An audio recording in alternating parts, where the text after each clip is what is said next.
Hi. Long time no stream. Welcome to the Big Fat Dragon Age Lorethrough. You can call me Junie. I am your host, if you want to call it that. And together we are going through the Dragon Age games and doing kind of a deep dive into the lore and the world building in not only the games, but also in kind of the additional material outside of the game. So, kind of giving you some more background on the characters and the stories within the context of actually like playing the game and doing it as we go. So, it's been a hot minute since I was able to stream. The universe has just been kind of conspiring against me. I was sick one week and then I had midterms, and so I was just busy cramming for that. And then last week, Streamlabs, I don't know what's going on, but it just like completely shit the bed on game capture. And I tried troubleshooting and doing everything I could, and it just was not working. So instead of being able to like just have it automatically capture my game, I'm having to capture my desktop and like my webcam settings are all jacked up. I don't know what's going on with that, but like it's way too blue today and like all of the light tones are all blown. I don't know. Like I'm looking at it on the screen and it looks like crap. So I apologize that everything is messed up.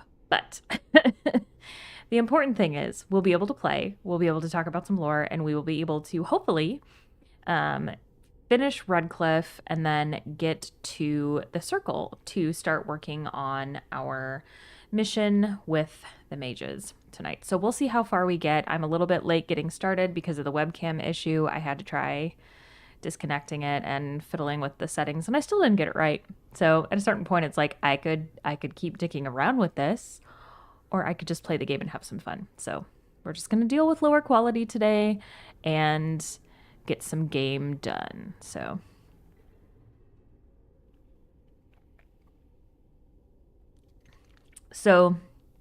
I'm pretty sure that the way that the last stream left off was me getting like absolutely mauled by a pack of Mabari.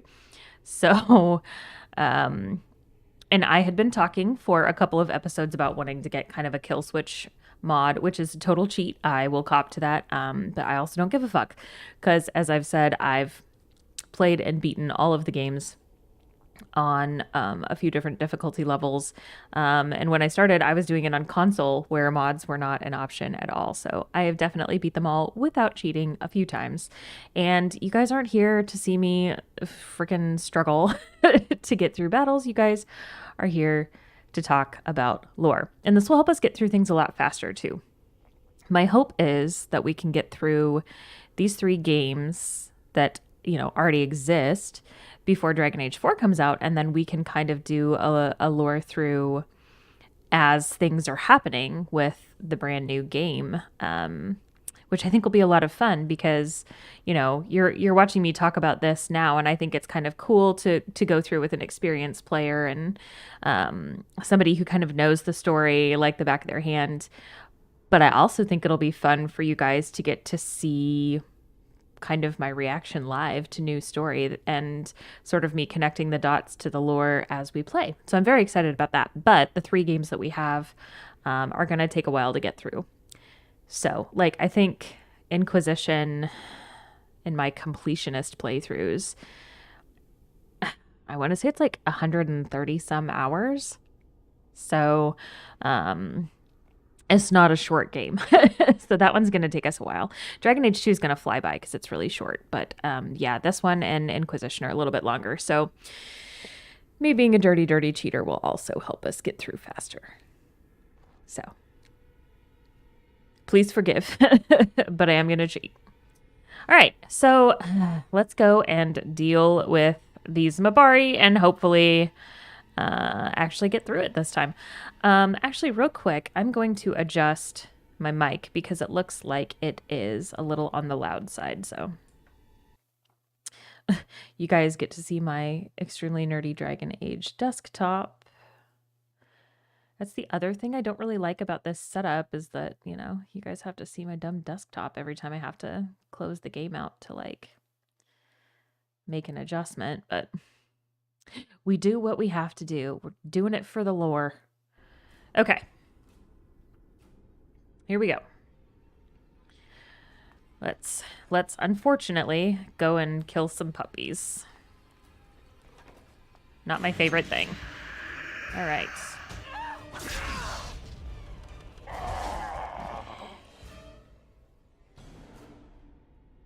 And fortunately, the cooldown on that is like no time at all, so. Let's get started.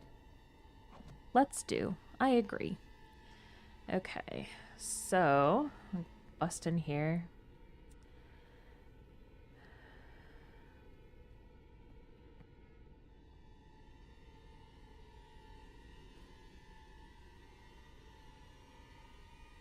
I'm turning down the game audio for myself because it's kind of blaring right now. But if anybody is having trouble hearing it after I make adjustments, or if it's still too loud for you guys, let me know and I will fix.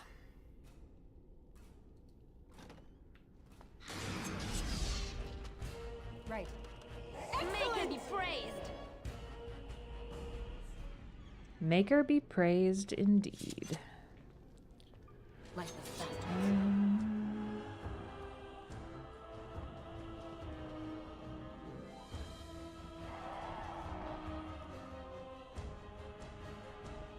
I shall do it.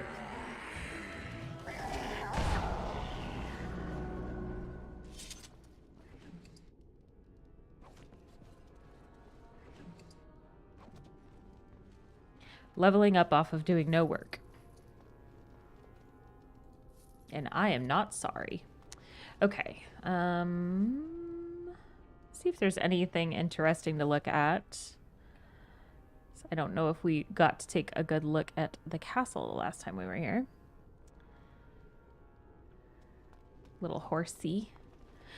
Kind of reminds me of in Inquisition, one of the characters likes to do woodworking, and he's like carving this cute little rocking griffin, which I always thought was adorable. I hope someday he has someone he can give that to. Collect some codex entries. I wonder how many of those we have to catch up on. I don't remember how we left off on that. Oh, it looks like we have a lot. Okay.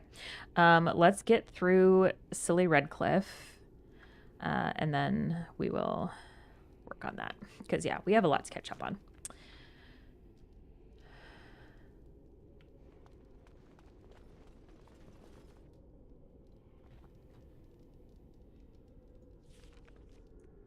Okay. Trying to remember which chamber it is that has the dogs that I got my ass absolutely handed to me last time, which was so fun. So great. Allow me. I could do that for you. No, you can't. Let's see if I can level up and get myself to a point where I can do it, because you think you can do these things, Liliana, but you can't.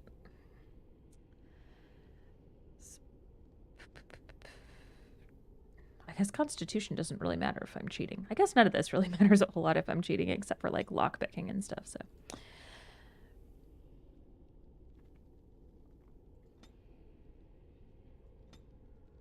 Aha! Excellent. Go ahead and level up Alistair real quick.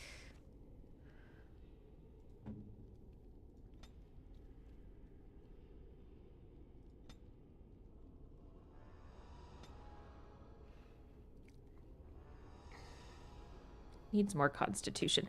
Alistair is like surprisingly squishy, like fresh out of the box if you don't level him up correctly. So if you spec him out right, he can be a decent tank. But when you get him, he's got like, I want to say it was like 13 constitution. Like he has just a surprisingly low amount of hit points. Disappointing, really.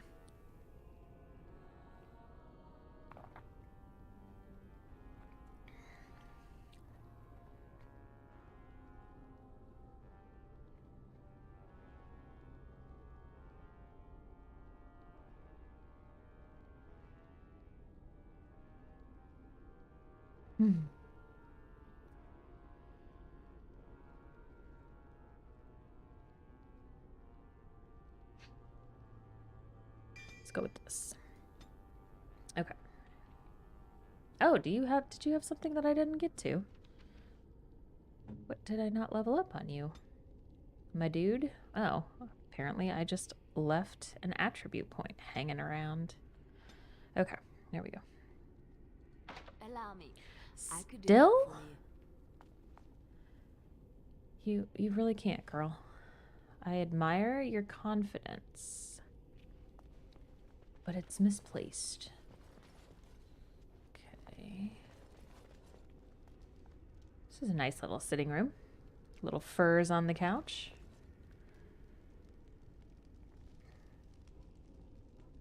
Ah, I hear dogs. This must be where I completely fucked up last time.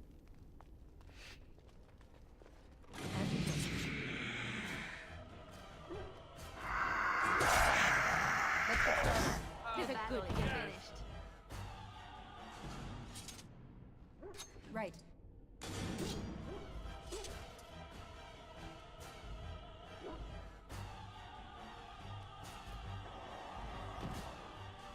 You never had a chance. Fact.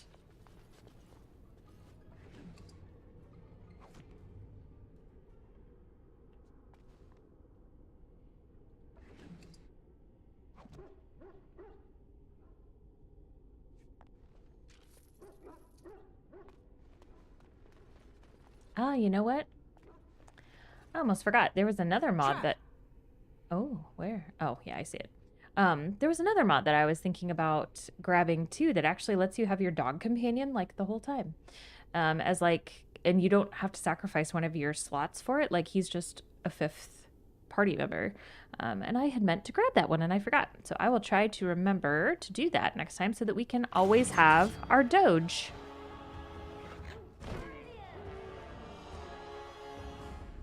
Right. Revenge. Why is the dog carrying lyrium?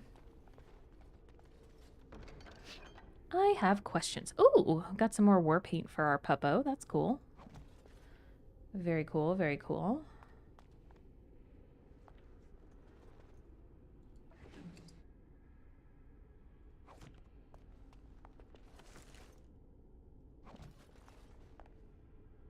Anything else?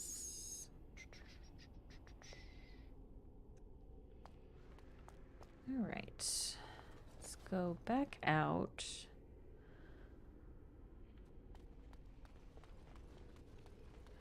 And keep on keeping on here. Ah, yes. I need to get all of the loot off of these guys. And then...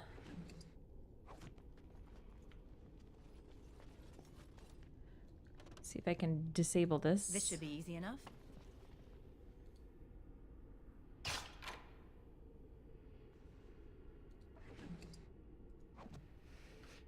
All right.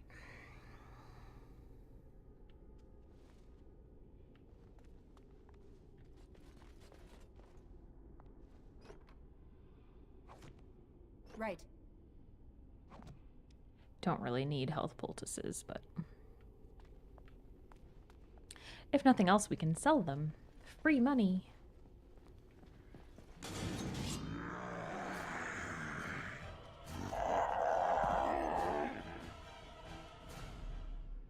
Honestly, kind of a doofy noise. Like, I know it's supposed to be scary, but just sort of sounds silly. All right. Anything in here? Meat? Some sort of fruit? Question mark? Fish? Potatoes? I don't know if I can... yeah. That one's locked for a reason. Living wretches. We have done well. You never had a chance. Right. Let's get started.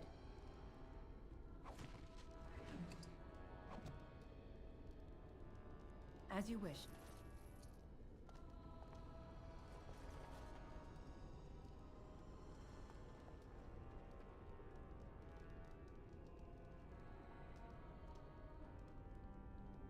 I like those meat shanks hanging from the ceiling drying. I think that's a nice touch. The games are actually really pretty detailed when it comes to like the scenery and stuff. They really do a pretty good job. So I think I want to go down here and explore this area more thoroughly real quick just to make sure that we are not missing anything.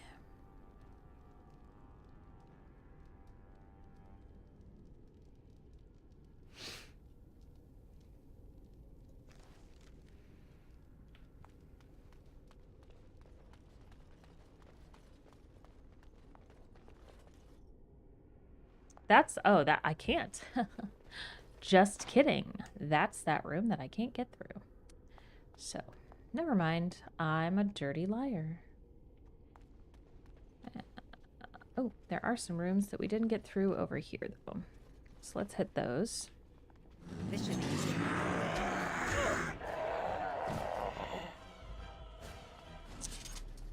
What if you just die? Have you considered die? Okay, nothing else in here.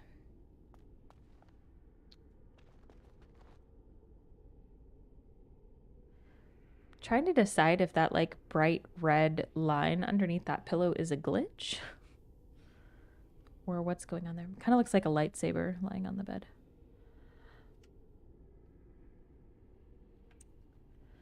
Very technologically advanced Redcliffe.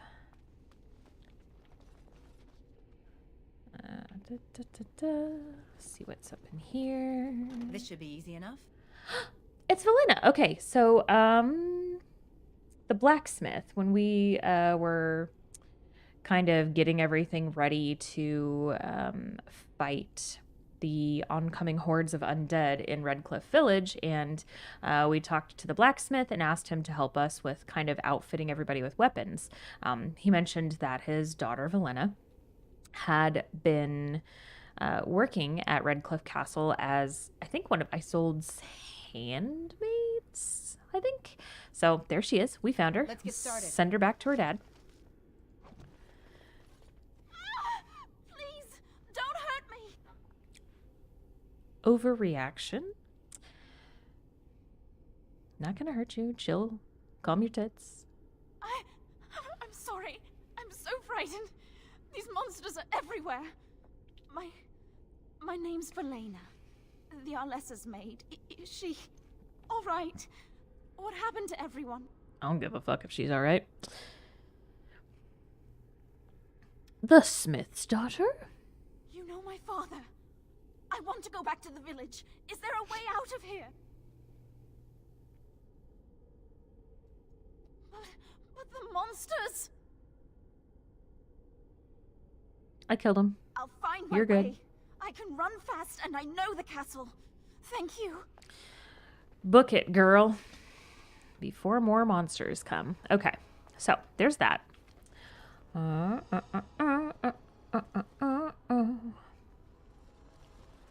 So now we can go and do the thing. Is this the one that goes? Okay, so we're going to the basement. On it. And then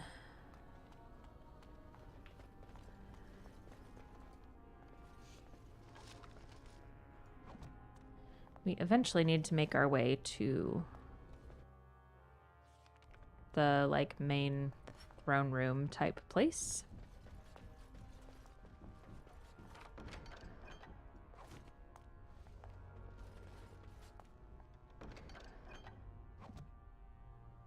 It's a nice space. It's got little bears on it. It looks like something you would see in like a cabin in, I don't know, Colorado or something.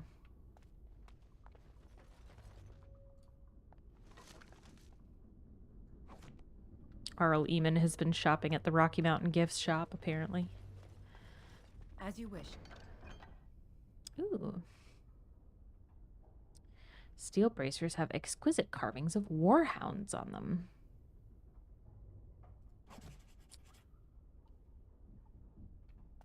Got another steamy love letter to read. Those are always a hoot. Yes, I would like to gather my party and venture forth. I'm still on my candy corn bullshit, in case anyone was wondering. I've only got a couple weeks left to enjoy it, and then it's going to be gone.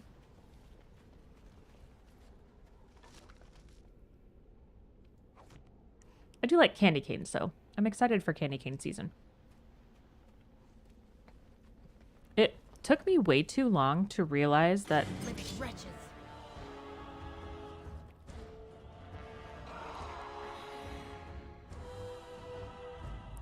I was talking.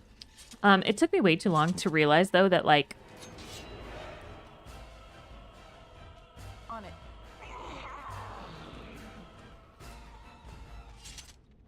That even when candy canes weren't, like, in season, like... As you wish. Starlight mints are the exact same thing. They're just little circles instead of cane shapes. There is something very satisfying, though, about, like, eating a candy cane and, like, sharpening it to, like, a razor point. Like, there's something very satisfying about that aspect of candy canes. And then they double as a weapon. This should be easy enough.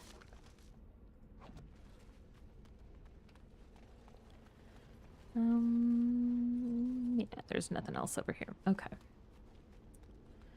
Don't want to go that way. We want to bust into the castle.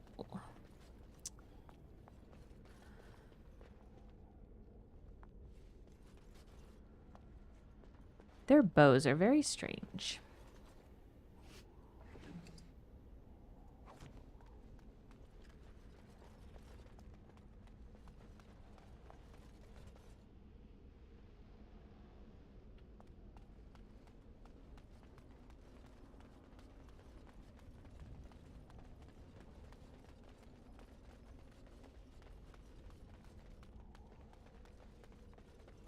Nothing over there. Okay.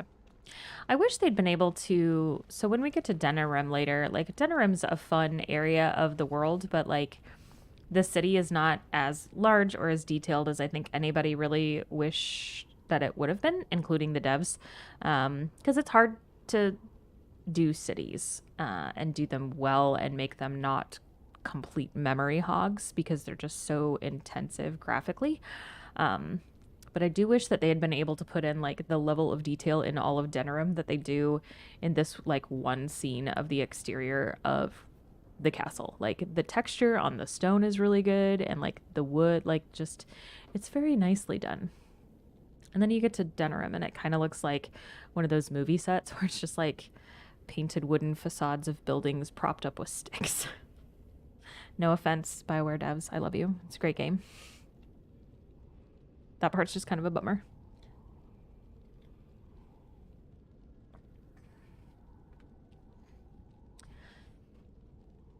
Okay. Right.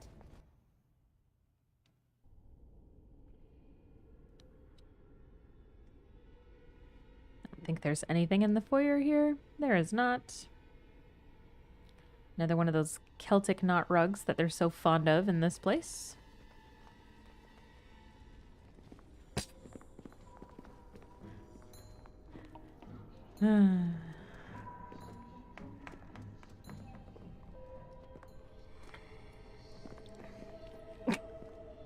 Van Tegan's jazz hands are the best. There's a gif of that gets a lot of use in my life. It's great. So these are our visitors. The ones you told me about, Mother. Yes, Connor. And this is the one who defeated my soldiers. The ones I sent to reclaim my village. Yes. And now it's staring at me. What is it, Mother? I can't see it well enough. This is an elf, Connor. You've seen elves before. We have them here in the castle. Oh, I remember. I had their ears cut off and fed to the dogs. The dogs chew for hours. Shall I send it to the kennels, Mother? Connor, I beg you. Don't hurt anyone. Mother? What's happening? Where am I? Oh, thank the Maker. Connor, can you hear me? Get away from me, fool woman! You are beginning to bore me. Grey Warden, please don't hurt my son. He is not responsible for what he does. Totally normal, non-possessed child. Totally.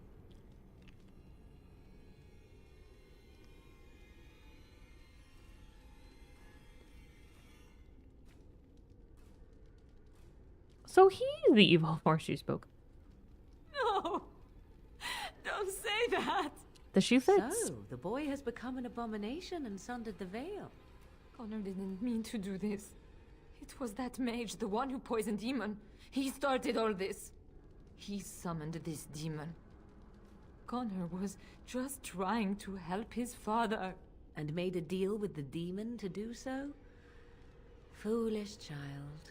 It was a fair deal, Father. is Was it alive, though? Just as I wanted. Now it's my turn to sit on the throne and send out armies to conquer the world. Nobody tells me what to do anymore. Nobody tells him what to do. Nobody! Ha ha ha ha! Quiet, Uncle! I warned you what would happen if you kept shouting, didn't I? Yes, I did. But let's keep things civil. This woman will have the audience she seeks. Tell us, woman, what have you come here for?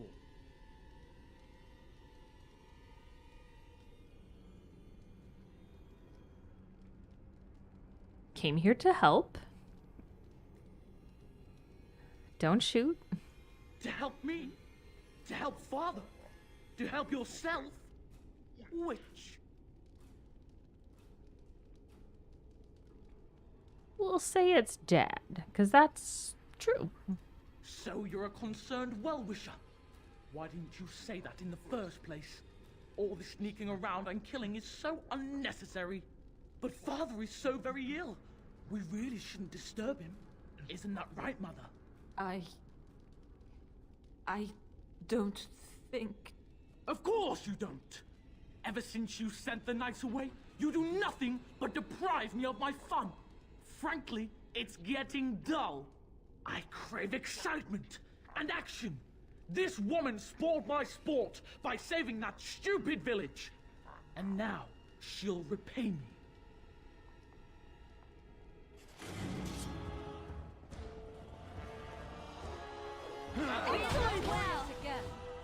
Tegan. Oh, Tegan. Tegan! All right. I am better now, I think. My mind is my own again. Blessed Andraste. I would never have forgiven myself had you died. Not after I brought you here. What a fool I am. Please. Connor's not responsible for this. There must be some way we can save him. Well, I'm not going to kill a kid, even if he's possessed by a demon, until we at least try to get the demon part out. Seems reasonable. I do want to tell her she's been drinking the dumb bitch juice for, like, not just being forthright about this from the get-go, but we'll be civil. Connor is no longer a child. He's an abomination. You! You did this to Connor! I didn't summon any demon. I told you. Please, if you'll let me help. Help? You betrayed me! I brought you here to help my son, and in return you poisoned my husband? This is the mage you spoke of? Didn't you say he was in the dungeon? He was. I assumed the creatures had killed him by now. He must have been set free.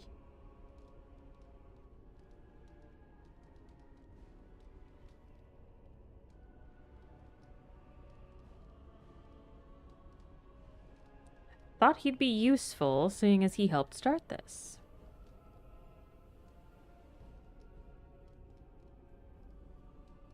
Also, she is equally as much to blame as he is. Like, Come on. Useful? After everything he did, he should be executed! Without him, none of this would have happened. Your secrecy made his actions possible, Isolde. But I know what you must think of me, my lady. I took advantage of your fear. I'm sorry. I never knew it would come to this. Well, I shan't turn away his help. Not yet. And if Connor is truly an abomination... he's not always the demon you saw. Connor is still inside him, and sometimes he breaks through. Please, I just want to protect him. Isn't that what started this? You hired the mage to teach Connor in secret, to protect him. If they discovered Connor had magic, then they'd take him away. I thought if he learned just enough to hide it, then...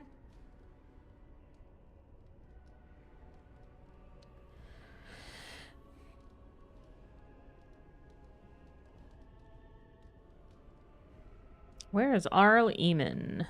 Upstairs in his room. I think the demon has been keeping him alive. It's nice of it. So if we destroy the demon, then... Then my husband may perish. Yes. What about your evil demon son? I think he ran upstairs, to the family quarters. Violence scares him. I know that sounds strange. He may have run up to his room, or... For a kid who's afraid of violence, he sure wasn't worried about cutting off elves' ears and feeding them to the dogs, but, you know, hey. Details. It's fine. Or he might be waiting in ambush? I don't know. The fighting may have scared Connor into... coming out again, and so he ran. So you're saying he may be vulnerable? Perhaps. Is there no other way? What are our options? I wouldn't normally suggest slaying a child, but he's an abomination. I'm not sure there's any choice. We can't kill a young boy, demon or no demon. Please don't say we're considering that. Connor is my nephew. But... he is also possessed by a demon. Death would be... merciful. There is another option, though I loathe offering it. A mage could confront the demon in the Fade without hurting Connor himself. What do you mean? Is the demon not within Connor? Not physically. The demon approached Connor in the Fade while he dreamt and controls him from there. We can use the connection between them to find the demon. You can enter the Fade, then? And kill the demon without hurting my boy? No, but I can enable another mage to do so. It normally requires lyrium and several mages. But I have... blood magic.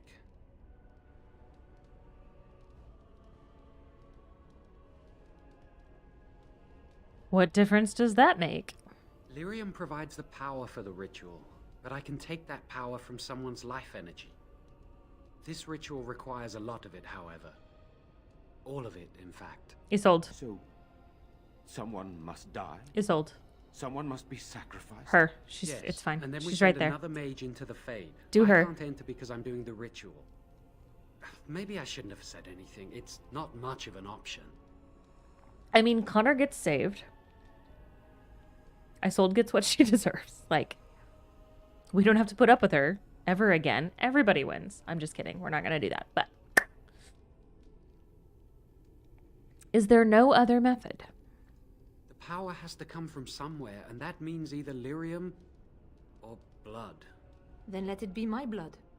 I will be the sacrifice. What? Isolde, are you mad? Eamon would never allow this. Either someone kills my son to destroy that thing inside him, or I give my life so my son can live. To me, the answer is clear. Blood magic. How can more evil be of any help here? Two wrongs don't make a right. It does seem like a sensible choice, with a willing participant. Connor is blameless in this. He should not have to pay the price. It's up to you, my friend. You know more about such things than I do, and it's your companion going into the Fade. The decision is yours. There must be another way to enter the Fade. Like, if there was a place that had a lot of lyrium and other mages who might be able to help us. If only that was one of our questline missions. You can find lyrium and more mages at the Circle of Magi, if they would even do it. Shocked Pikachu face. It's not that far. That is an excellent point. One of the treaties is also for the Circle of Magi, after all. The tower is about a day's journey across the lake. You could attempt to get the mage's help.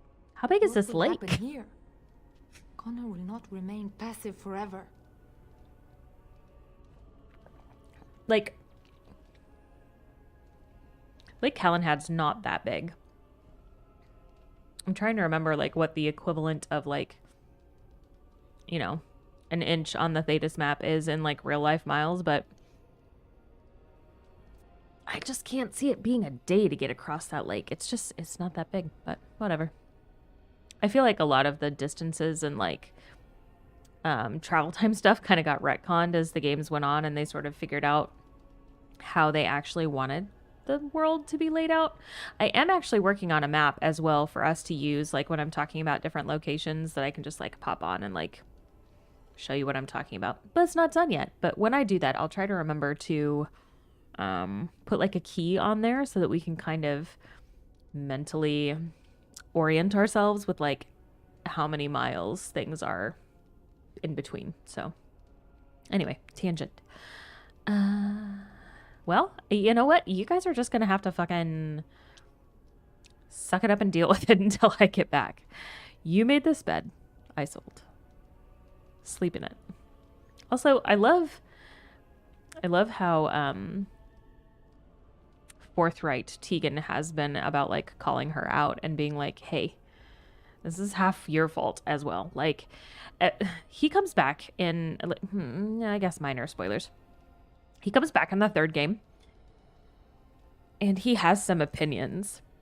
And I remember a lot of people being kind of taken aback at, like, how pissy he gets in that game and being like, God, Tegan's being kind of a dick. And I'm like, do you guys not remember him in the first game? Like, he does not suffer fools. He has no time for your bullshit. So I respect Tegan. We're going to take that chance.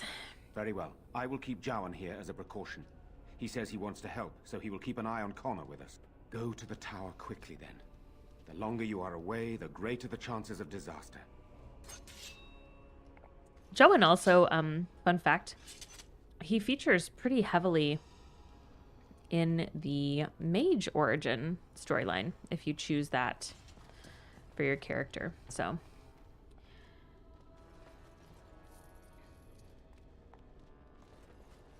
he's kind of a doofus, if I'm being honest. Bit of a doof. Oh, jeez.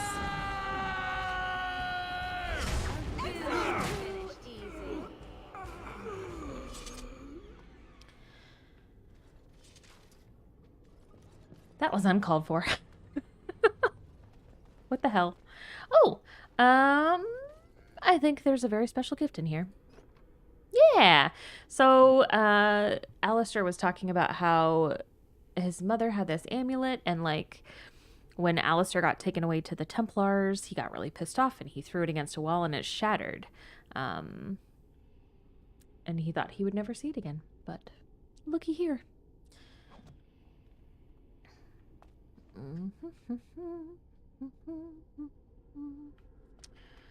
I think if we go and look at it in our inventory, there's, like, an item description. We'll read that real quick because it's kind of sweet and endearing. Make sure there's nothing on the shelves. No codex entries. I wish that, so, like, when, you know, when loot, there we go. On it. The Orlesian Empire. So loot, you know, kind of sparkles when it's there for the taking. And I kind of wish that, like, codex entries had a hint in this game too. Alas, they do not.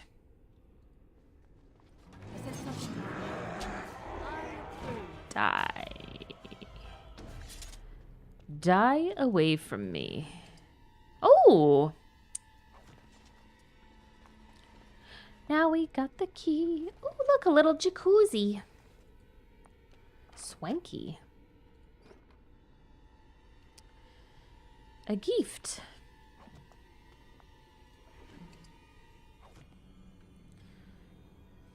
Man, that's a lot of throw pillows.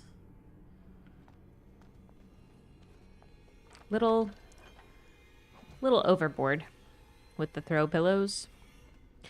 I can appreciate the aesthetic of having lots of pillows on your bed, but I'm also the kind of person who's like, at the end of the day, I just want to fucking flop face down into bed. I don't want to have to rearrange the furniture just to get into my bed.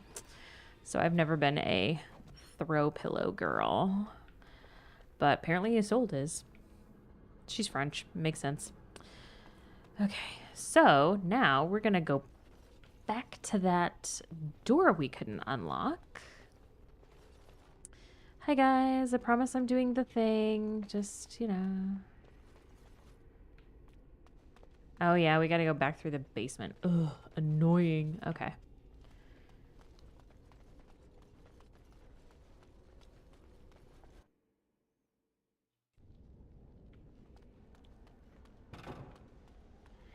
I swear to God, if this is just a pair of fucking boots, again, I'll be pissed.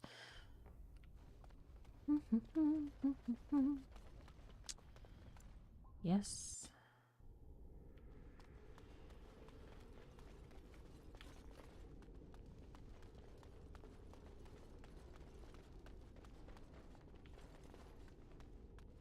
Is it this way?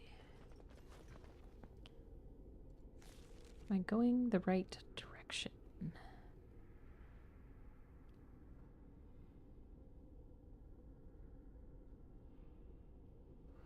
That's where we were. Courtyard.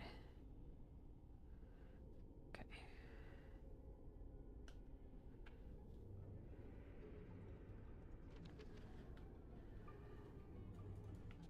Ha. Right. That's not it. Well then, where the hell is the vault? Hold. Googling.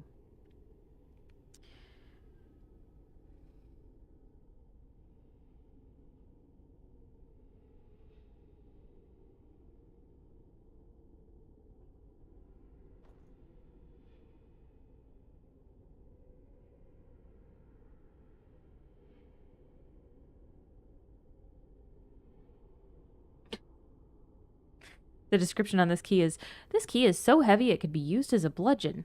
They don't make them like they used to.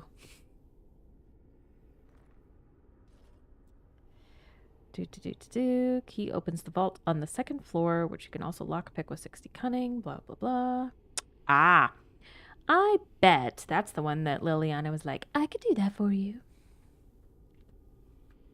Except no. You can't. Okay. So, bad news, kids. We gotta go all the way back to the second floor. I apologize.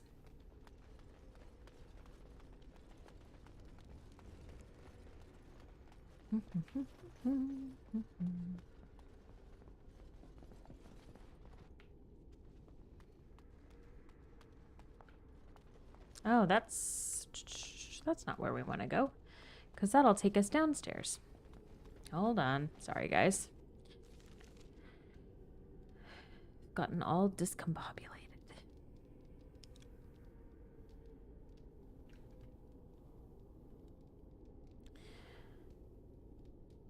Maybe I just can't get to the second floor yet because we haven't gotten that far. Maybe that's something that we have to get.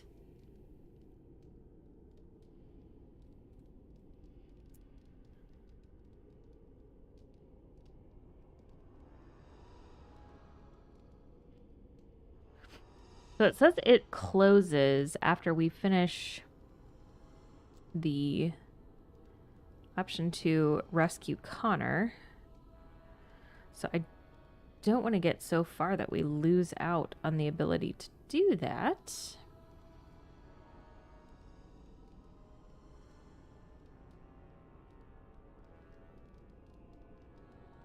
Hmm.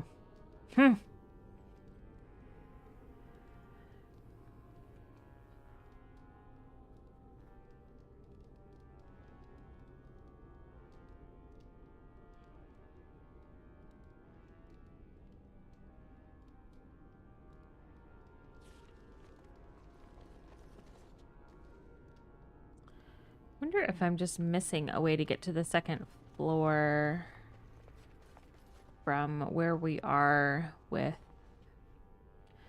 Connor. Allow me. I could do that for you. So it's not that one.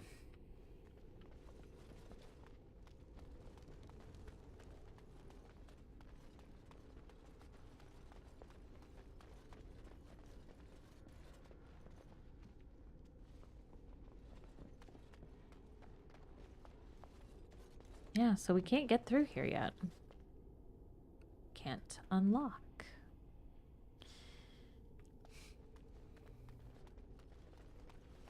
Hmm.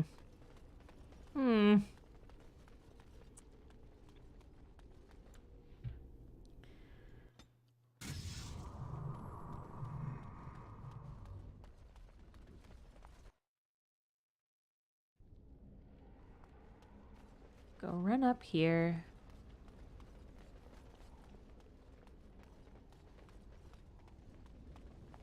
Maybe I'm just extremely stupid, and this is how we get over there. And I'm... Yep. Oh, God, guys. It's been a long day. Don't look at me.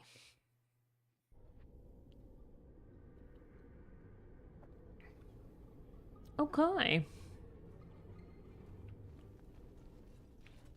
It's a lot of dead bodies.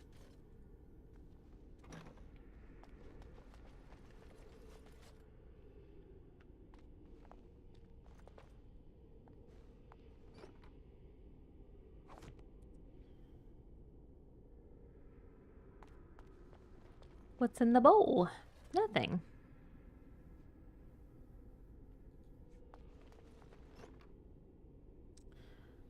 Ah. The Guerins of Ferelden, a genealogical history. This book traces the line of Arl Eamon back to the time of the Alamari clans. Doesn't seem to have been read much. Can't imagine why. It sounds absolutely riveting.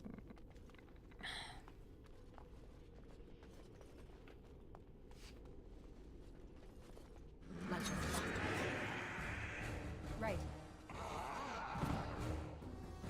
Down with you! On it.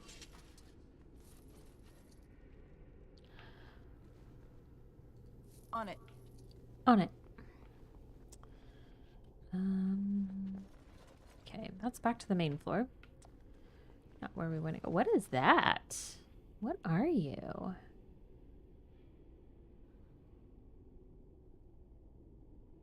Oh, that's very interesting. I can't tell what that is.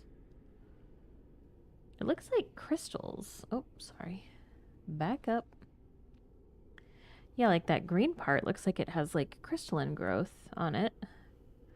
I thought at first the red thing was like an anatomical heart, but I can't tell if that's actually what it is or just me making up things. Some playing cards and a gong. Every castle needs a gong, I think.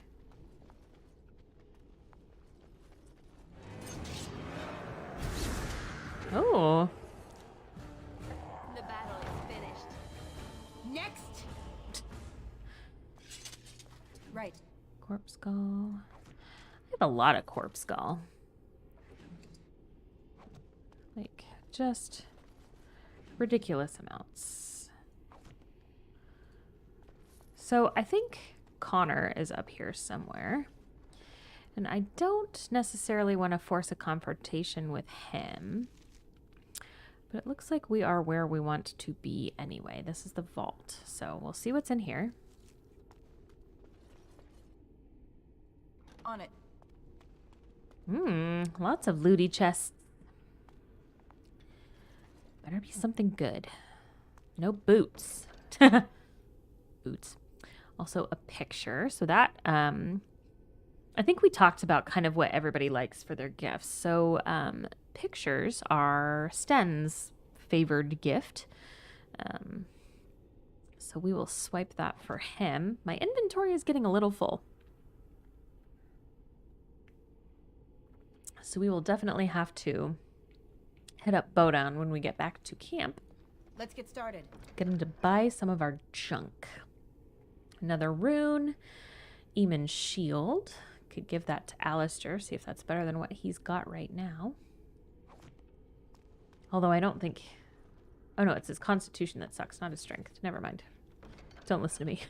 Ignore me. Forget I said anything.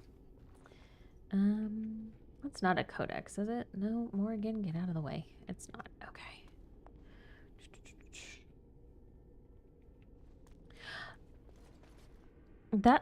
This looks like a knocker, like a door knocker. Just like stuck into the wall. Like you do. Anything good?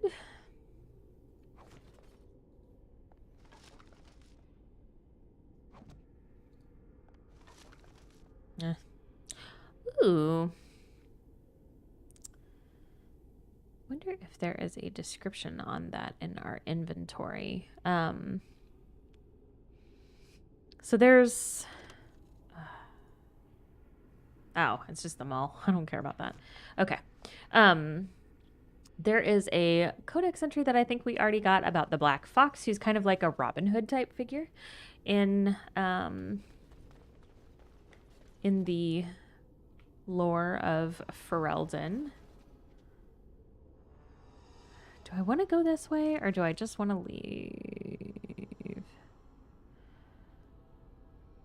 Yeah, I think we'll go ahead and go, and we'll finish exploring this later. Just because, like I said, I don't want to accidentally force a confrontation with Connor before we're ready. So, oh, wrong room. This is what we wanted. Yeah, so we found that codex entry on the Black Fox, who's kind of like the Robin Hood figure of Thetis.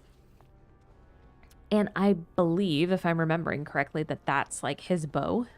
So very much pulling from the sort of Robin Hood mythos. We'll see what the description says when we pull it up in our inventory once we get back to camp, because we got a lot of codex entries to read real quick, and then we'll go to the circle. And we'll at least get started on that tonight. I don't know that we'll finish it. It's not a short quest, but we'll see how far we get and how tired I get.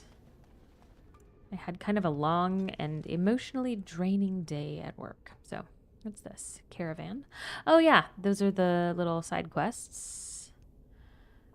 Battlefield. And then here's the mages. The mages.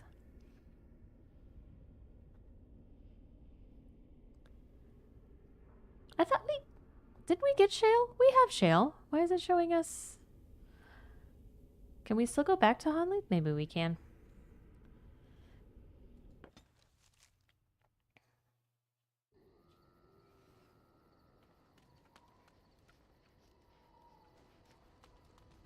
Yeah, there's Shale. Okay. Hello, pupper. Let's go pet the dog.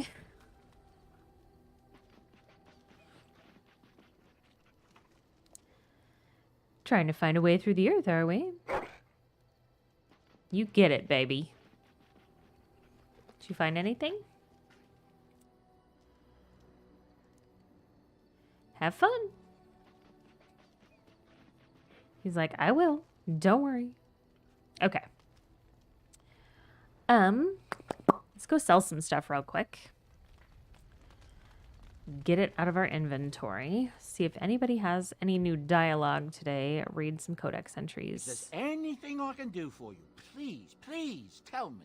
You can give me money in exchange for I'm sure you'll be pleased with the goods a bunch my of junk. boy and I have collected, and with your discount.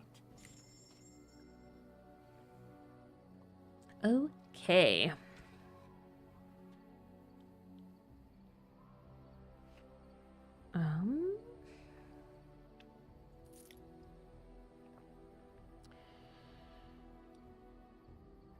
I'm gonna switch to Alistair.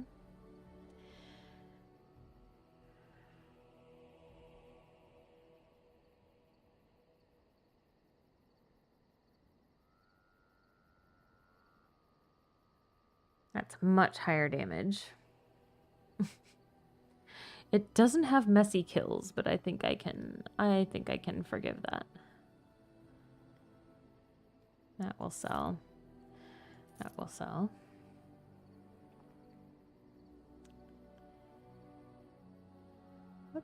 How's that compare to this one? 750, 720. Yeah, we can get rid of that. Crossbow.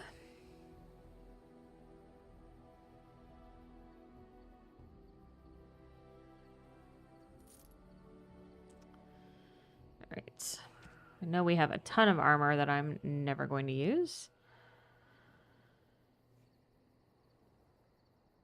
Yeah, like that's got a much better defense, but it doesn't have any of the special stuff that Alistair's does. So like even just with the armor boost, so it's 1.25, but it's also a +1 to armor, so it's already 2.25, which is better than this one. So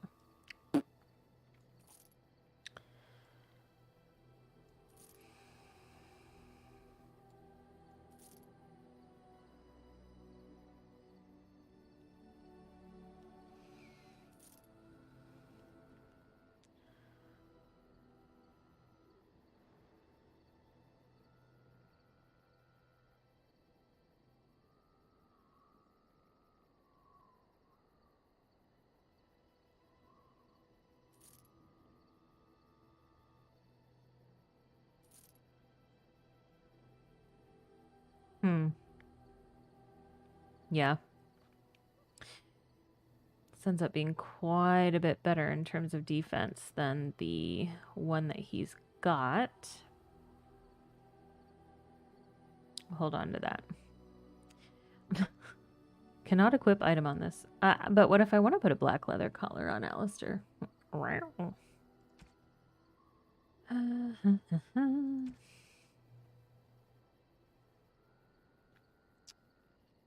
See.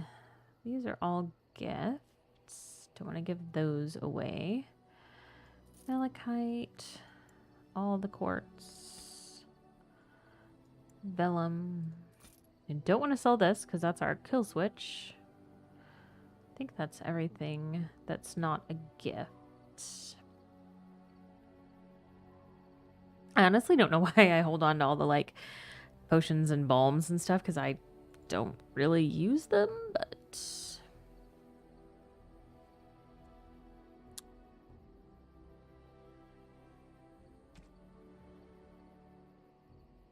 like I think I am just gonna sell my lyrium because I don't use it.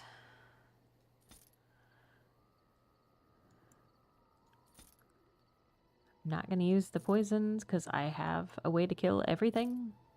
Don't really need them.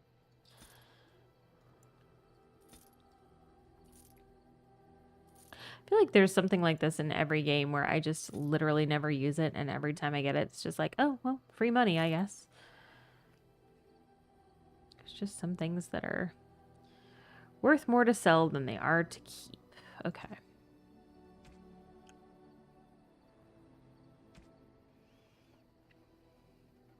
Okay.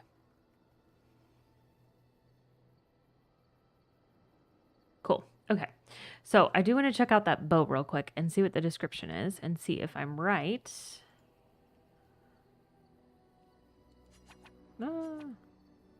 Inspect. Yeah. This boat once belonged to the Black Fox, a dashing rogue whose exploits have inspired many a legend. And it's made of sylvan wood, which we'll learn a little bit more about when we get to the Dalish mission. But the Sylvans are a part of this game, and they don't really... Yeah, they're not in 2 either. They never really come back so far. Maybe we'll see them in 4. I kind of hope so, because I kind of like them. But... Okay. Wonder if that's better than what I've got Liliana using. Ah, she cannot use it yet. So We'll have to save it and see how she does later. But I do want to give him this.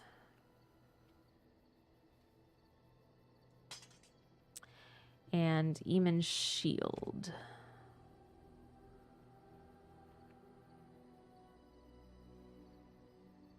Yeah.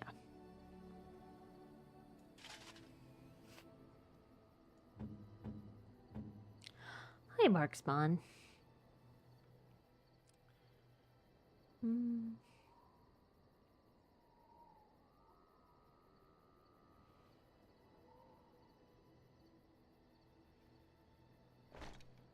I kind of wish that, like, it would show him wearing his stuff that you give him, but alas. Okay.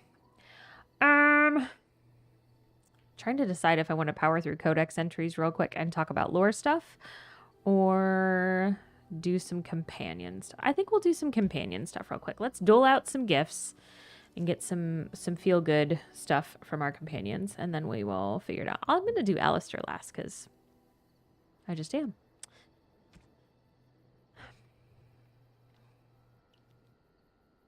Trying to remember if this ring goes to Morrigan. Because she tends to favor jewelry, but it's not all jewelry that, like, gets max approval with her. So, yeah.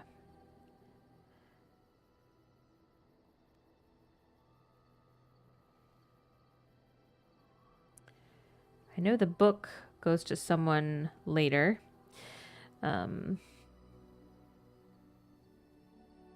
Yeah.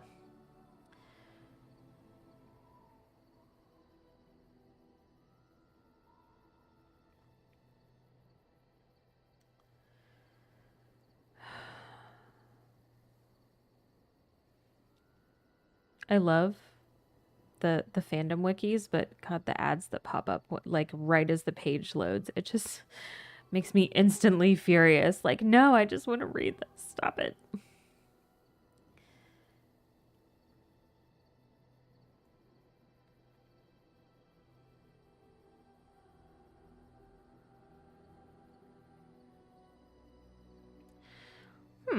I wonder if it's just a general gift because it's not showing up on Morrigan.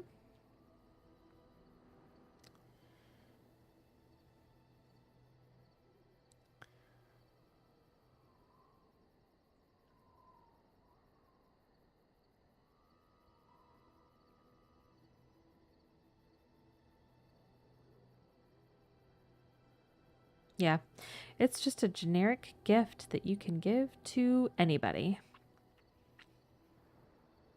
And so are the bracers. So, that's just fine.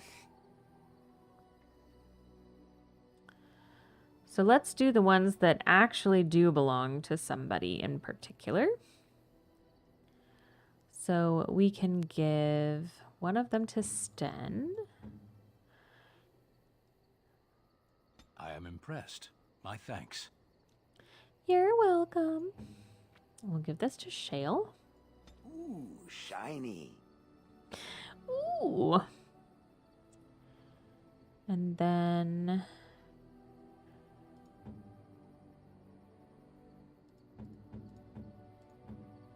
we will give this to Mr. Barkspawn.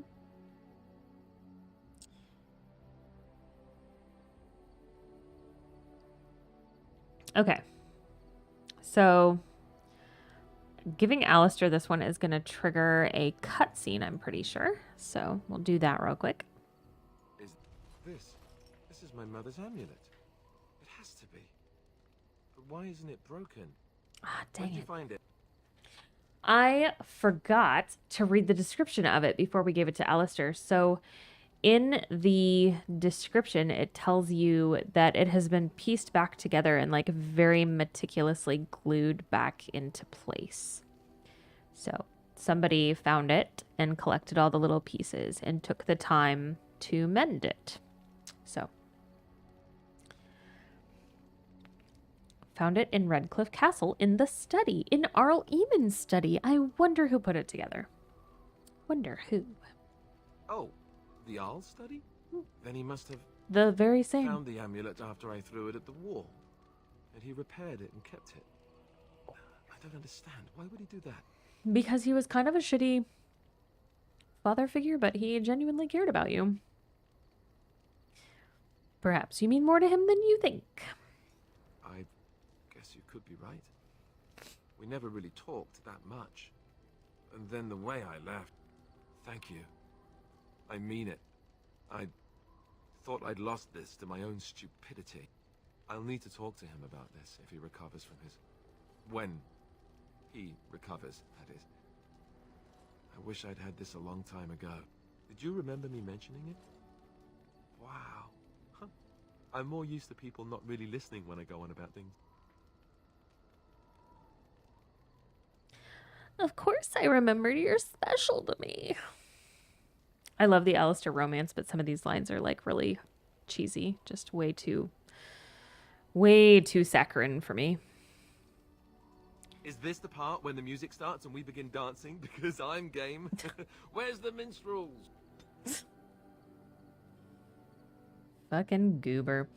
Wonder where our approval is with him now. Okay. It's getting up there. So now we have just kind of general gifts for anyone that we can sort of dole out to whoever. So. A fine gift. You have my thanks. You're welcome. Give you a bracelet, because why not? Why, thank you so much.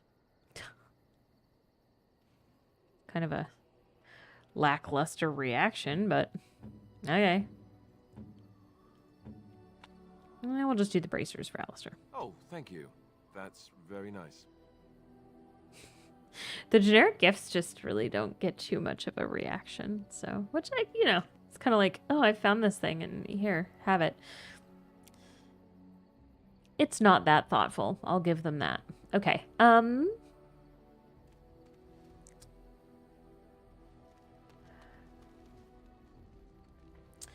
Let's make the rounds and just talk to everybody real quick. See if anybody has anything new.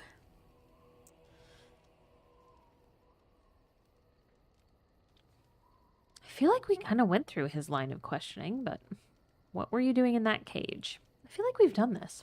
Sitting, as you observed. So saucy. There. It's not what I meant. It's what you asked.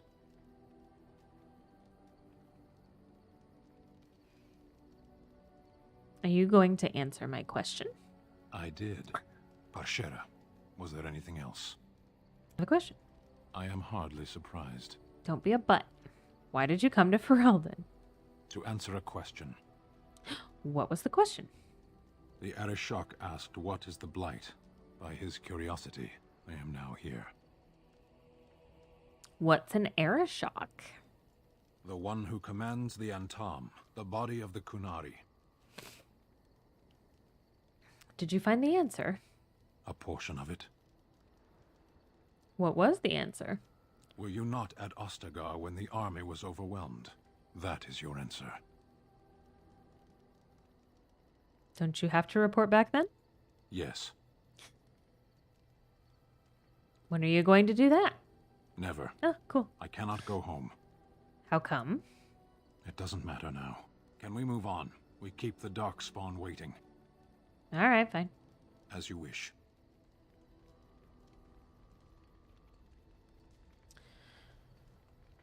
We might have to bribe him with some gifts. Come back and have that conversation again. Because... Actually, you know what?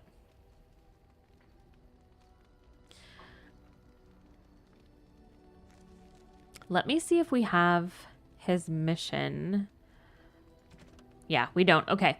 So we are going to bribe him with some gifts that we can buy from Bodon and then have another conversation with him about this because I want to get that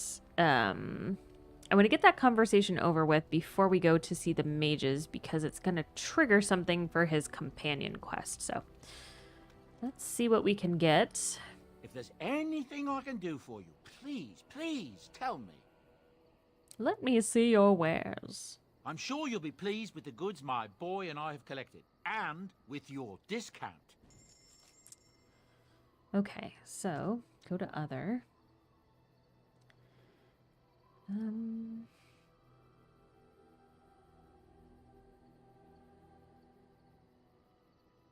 I never did buy a backpack. Let's do that. Yay, more room. So, some of these gifts are great. So, if we give him the Canary prayers for the dead, I think we talked about this last time. These gifts are fun to kind of play with the approval system, but they really do kind of break the game in a way because it's 50 points plus or minus for either the gifts or the pranks. So that would like jack up his approval to maximum, which we could do, but I don't necessarily want to do that yet. So I'm going to get some of the more generic gifts. And I'll get 3 of them. We'll give him those and see if that gets us high enough just to do this.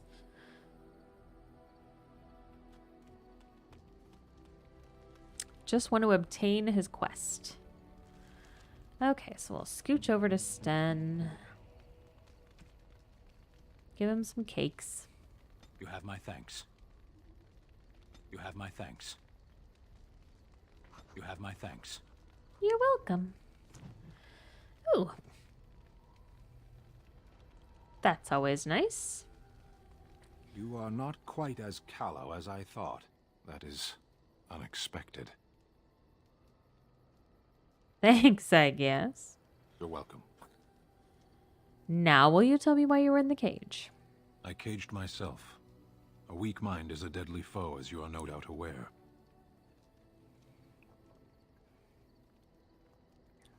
Exactly what happened? I told you before that I was sent here. I was not sent alone.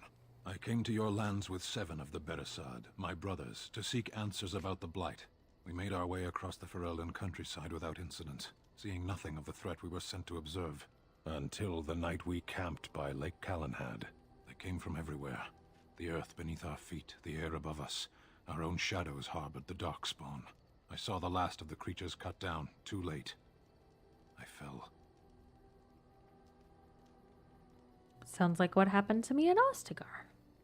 I heard the stories of Ostagar. Your kith stood their ground when others fled. No one can do more than that. I don't know how long I lay on the battlefield among the dead, nor do I know how the farmers found me. I only know that when I woke I was no longer among my brothers, and my sword was gone from my hand.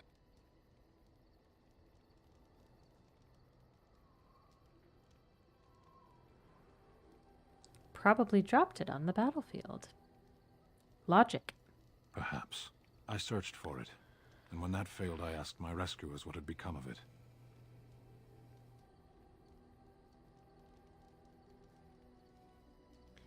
Did they know where it was? They said they found me with nothing. Did you believe them? I did. I knew they didn't have the blade. They had no reason to lie to me. I panicked. Unthinking, I struck them down.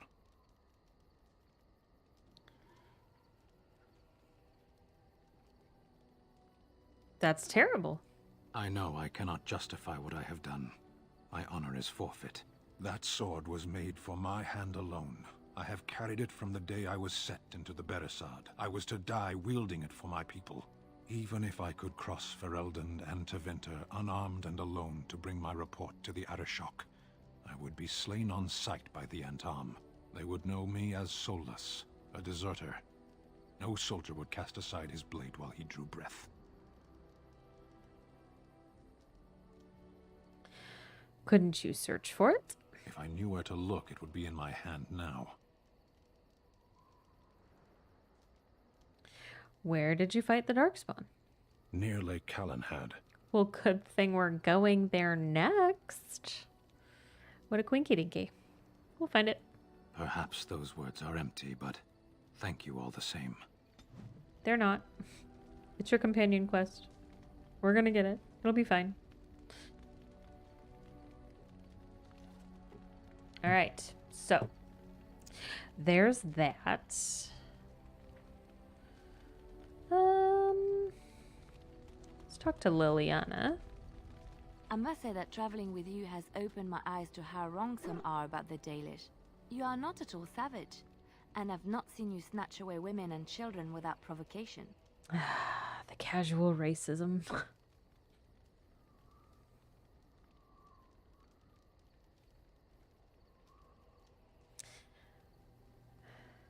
Trying to be funny. Funny? No.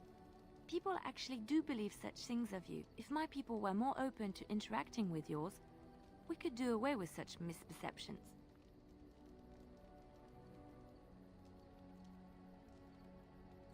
The last time that happened, it didn't end well. I know humans and elves do not share a happy history, but peace must be possible. I hear many city folk talk about how wonderful it must be to live simpler lives, close to the earth. They could learn from the Dalish.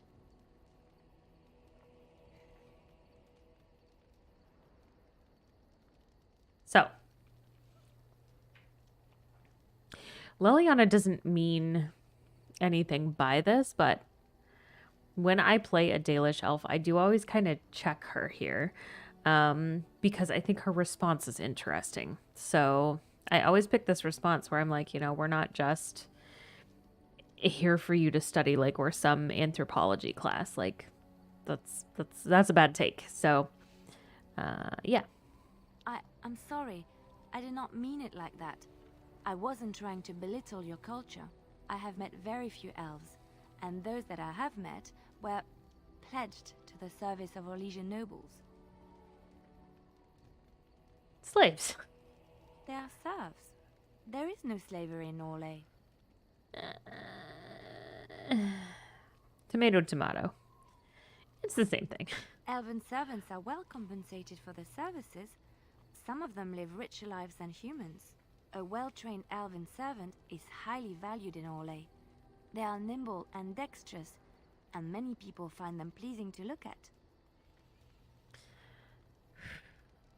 Like a prize-winning animal? No, I did not mean it that way. Oh, my words were clumsily chosen. I did not mean to offend. I am sorry.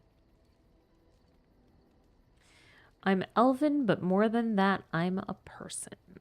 Of course. I am sorry if I implied otherwise. Thank you. You have given me a lot to think about.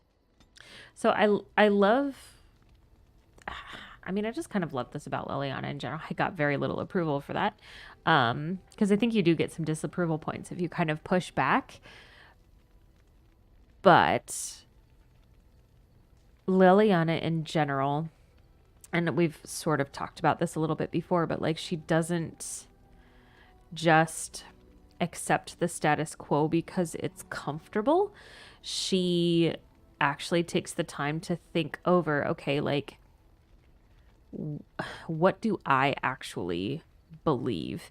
And when you push back against her kind of preconceived notions about things, not only does she not fight you on it, but she apologizes when she missteps. And she says, you know what, like, I'm going to think about this and I am going to reflect on it and, like, see what changes that brings about. And although I do think you initially get some disapproval points for pushing back against her at the beginning of that conversation, and I would have to check the wiki to double check myself and make sure that that's actually accurate.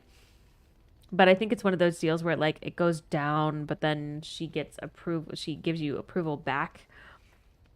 And in the end, even though it's not by much, it's still a net positive. So she, while it makes her uncomfortable at first to be challenged on her beliefs, like in the end, she's grateful to you for like pointing out her flawed thinking. And I don't know. I really like that about Liliana. And I feel like that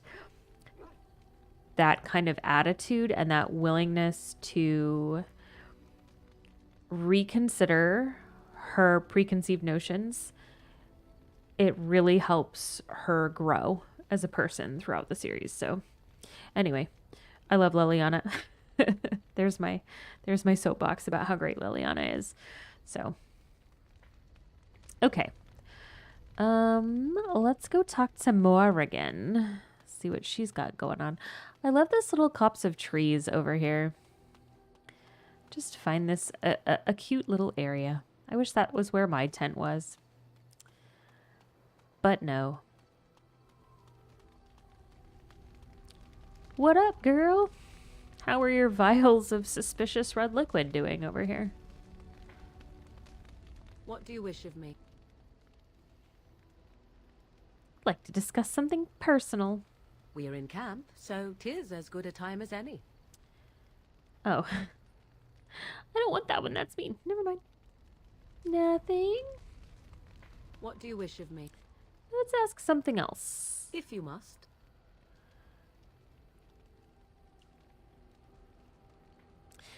Let's ask her about Connor. Is there anything that can be done for a possessed mage? 'Tis the child abomination you speak of from the haunted castle? If what you seek is to remove the demon from the child without harming the child, there is a way indeed. There is a connection between the child and the demon, one which can be followed to the demon's true form within the Fade. There, the demon can be battled directly. Only a mage may enter the Fade. It requires lyrium and a group of mages to cast the ritual, neither of which we have, yes? We're getting there. And had we those things, it would still fall on one mage alone to defeat the demon. No simple task, but there you have it. Good to know. Good to know. What do you wish of me? If you must. I feel like we already had all these conversations. The first time that we talked to her here in camp, so it doesn't look like there's anything new. It is kind of frustrating that it doesn't take the dialogue wheel options off. I shouldn't say wheel, it's a list in this game, but it doesn't take the dialogue options off the list once you've already exhausted them, which is kind of annoying because I would have to go back and watch the first few episodes, but I'm like 99% positive we already did that. So anyway, let's flirt with Alistair. Oh no, we gotta talk to Shale first. We'll save Alistair for last. Hey girl. What a nice reaction. I would have expected golems to be different. Different? Different than what? Different than a statue? Different than a log? Should I talk in a monotone? Yes, master, I exist to serve the master. I shall kill for the master and only for the master. Perhaps it expected me to have a booming voice. Recite limericks. I can recite limericks, if it likes. You know any good ones? Are they dirty limericks? Mostly they involve slaughtering pigeons in creative and invasive manners. I have never met another golem. I have no idea what one might be like, or why I wouldn't be like them. Why? Has it met other golems? Did they not sound as I do? Being different isn't so bad. Did I say it was bad? It thinks I hang on its every word, waiting for approval. I don't know what other golems might be like, but I am already superior by virtue of my free will. This is a good thing. I agree. Being a golem would be handy. Imagine the benefits. No need to eat or sleep or perform other functions. Pooping. Walk underwater, crush the heads of every opponent. The possibilities are limitless. Barring the occasional 30 years or so of paralysis, there's little to compare. Now stop talking so much. The wagging of its moist little tongue is distracting. Shale. Girl. Alright, now we'll go flirt with Alistair. That's really why I'm here. That's why I play this game. At your service. Really? Oh, is it already time for... I feel like we might be too early in the flirt game, and like if you push too hard too early, he gets really like... He feels like you're moving too fast.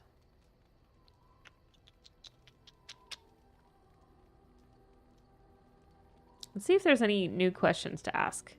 Of course. And then we'll go back to that.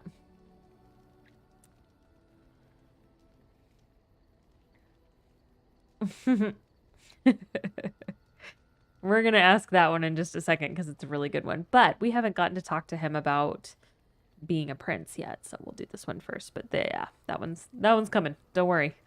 You never asked? That's a cop-out, sir. That's a cheap answer. All right. If you want the full explanation, I'll give it to you. The thing is, I'm used to not telling anyone who didn't already know. It was always a secret. Even Duncan was the only Grey Warden who knew. And then after the battle, when I should have told you, I don't know, it seemed like it was too late by then. How do you just tell someone that?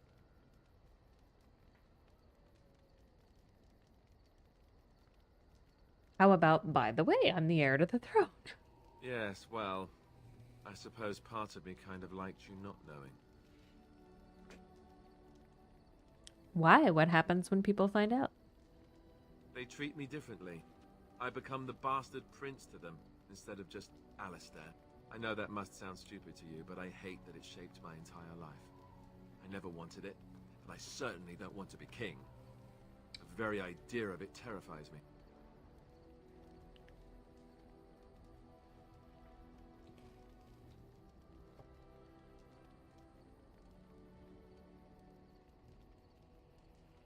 Doesn't sound stupid. For all the good it does me, my blood seems certain to haunt me no matter what I do. I guess I should be thankful that Arl Eamon is far more likely to inherit the throne. If he's alright. Oh, I hope he's alright.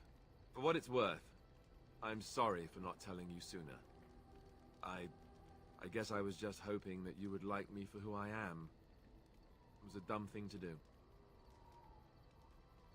Oh.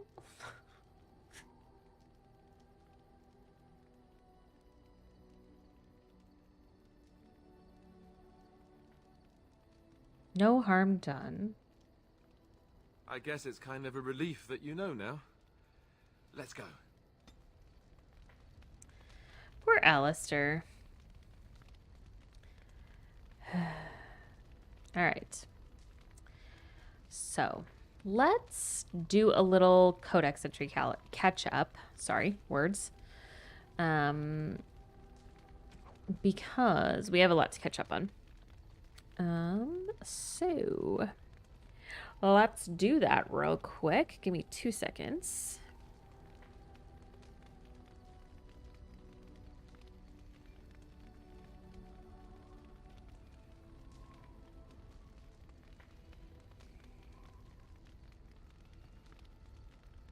Sorry.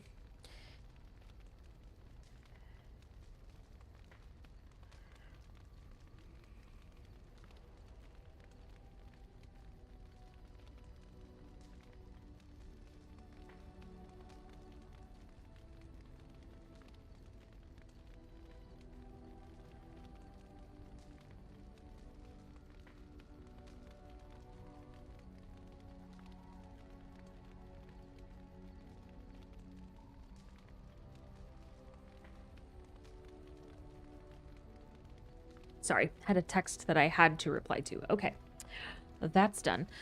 So, codex entries. Let's do this. Quest related. What is in here? Oh, we've got a Mages Collective thing.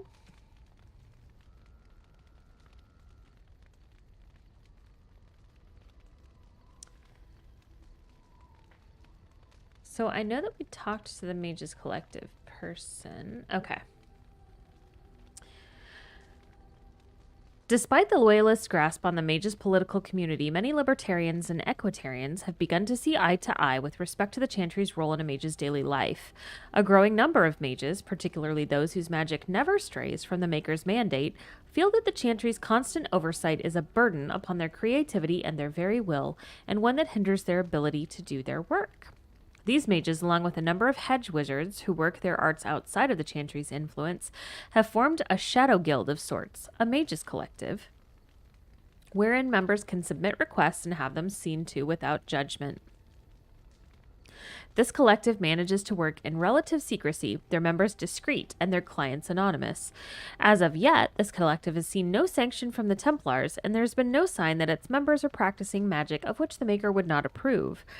Still, practicing magic outside of the influence of the Chantry is a dream for some and a dangerous notion for others, and many believe that it's only a matter of time before the veil of secrecy is lifted and the Mages Collective is brought to swift and brutal justice. From a treatise on magic and politics by First Enchanter Josephus. So, if you remember, we talked several episodes back about the different sort of factions within the mages. So the loyalists are the ones who are maybe not necessarily 100% okay with the status quo. They do still think that the Templars have their place, and that somebody has to kind of exert control over the body of mages as a whole because they can be so dangerous if they're possessed. So the loyalists, while they don't necessarily condone some of the abuses that go on in some of the circles, like they're okay with the Templars having a certain level of control over mages. The libertarians are kind of the other opposite end of that spectrum, where they want freedom for mages, and they are willing to go to more extreme lengths to get it in a lot of cases. And they basically think that the Templars shouldn't really dictate what the mages do at all. And then somewhere in the middle of that spectrum are the Equitarians, and they agree that what is happening right now is too tight of a leash on mages. They need to be allowed to have more freedom to choose how they practice their arts. But they don't necessarily want to see the Templars completely done away with because they think that they have their place. It's just that the system needs a complete overhaul, basically. So loyalists are okay with the system. Libertarians are fuck the system. And Equitarians are the system needs some work, but it's not all bad in a nutshell. So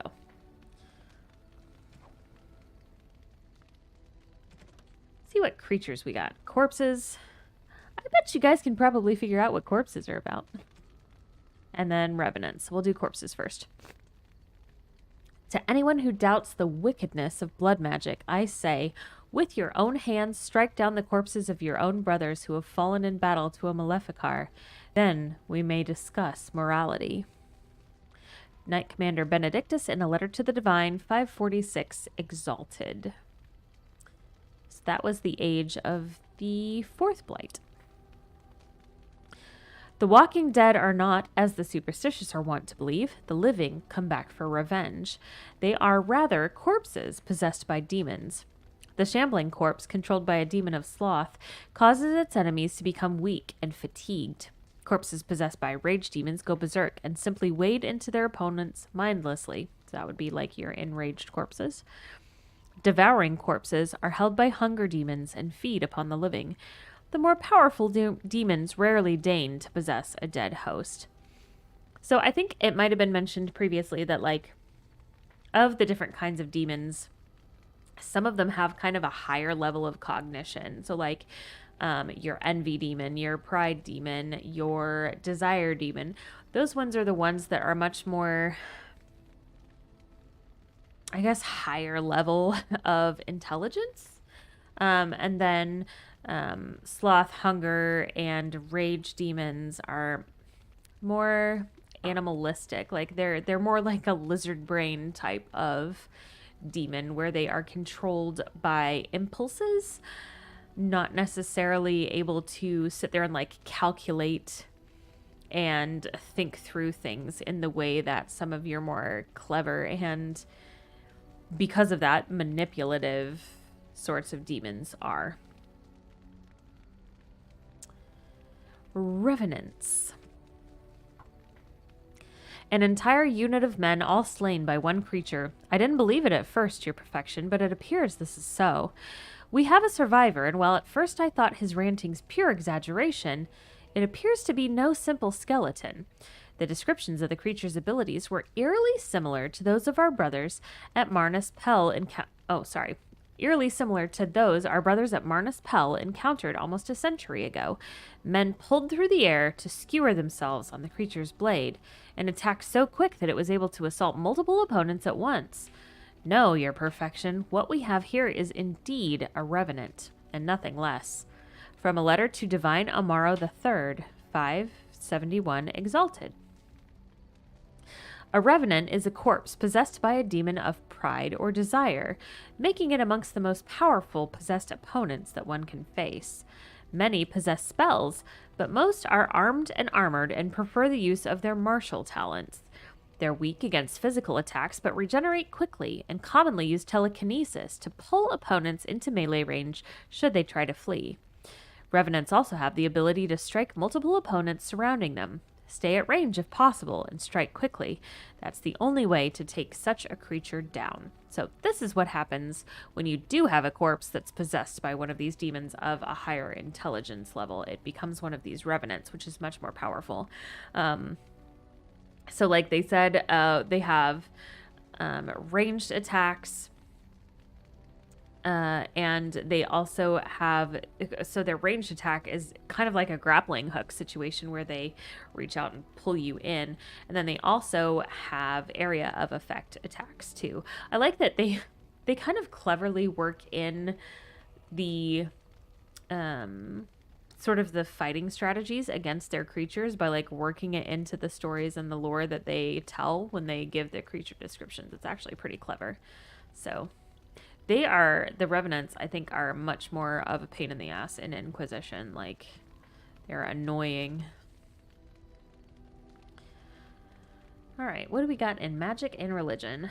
Demonic possession, blood magic, the forbidden school.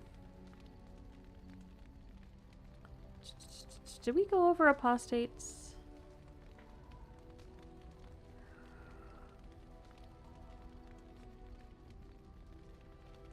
Can't remember if we went over apostates. So sometimes when you open up the codex entry, it'll go to like the last or like the most recent unread entry, but I don't feel like it always does that. So I was like, did we read this already? So we'll just go ahead and breeze through it real quick. Apostates. It's not uncommon for the neophyte to mistake apostates and maleficarum as one and the same. Indeed, the Chantry's gone to great lengths over the centuries to establish that this is so.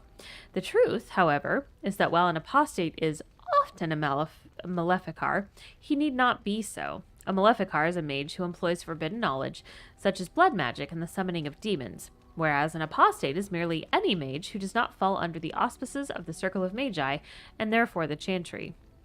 They're hunted by the Templars, and quite often they will turn to forbidden knowledge in order to survive, but it would be a lie to say that all apostates begin that way.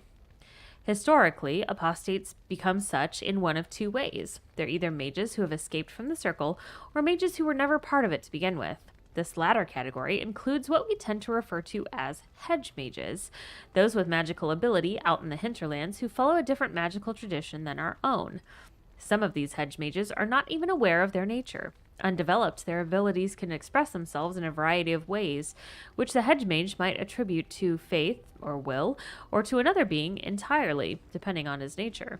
Some of these traditions are passed down from generation to generation, as with the so-called witches of the Chastened Wilders, or the shamans of the Avar barbarians. No matter how a mage has become an apostate, the Chantry treats them alike. Templars begin a systematic hunt to bring the apostate to justice. If there is some... in almost all cases, justice, quote-unquote, is execution. If there is some overriding reason the mage should live, the right of tranquility is employed instead. Whether we of the Circle of Magi believe this system fair is irrelevant. It is what it is. From Patterns Within Form by Halden, First Enchanter of Starkhaven, 880 Blessed. So... they don't mention Dalish magic, so every group of Dalish, every clan has at least a couple of mages. So there is the the Keeper. And they are sort of responsible for holding onto and passing on the lore of the Dalish people. They are also the keeper of kind of the magical traditions of the Dalish. And when we talk to Morrigan about the shape-shifting abilities, our Dalish Inquisitor, or not Inquisitor, wrong game, our Dalish Warden also mentions, hey, like my people have something kind of like that. And so there are a lot of traditions within Dalish magic that are,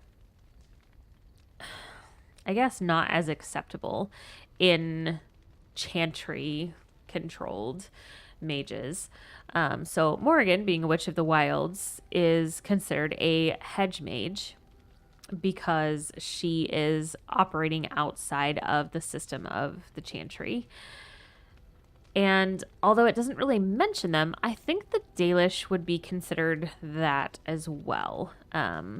So each clan has a keeper, and then they also have a first, who is essentially like the keeper is mentoring them to take over their place at some point.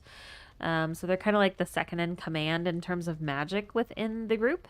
And then sometimes there's also a second who is sort of the next in line after the first. So magic is rare enough in Thedas that some tribes don't really have enough mages born into their tribe to sort of keep that tradition going and to keep that kind of chain continuing. And so they will often exchange mages between clans. So you might have someone in your clan who has a different surname. Usually the name of the clan is the surname. So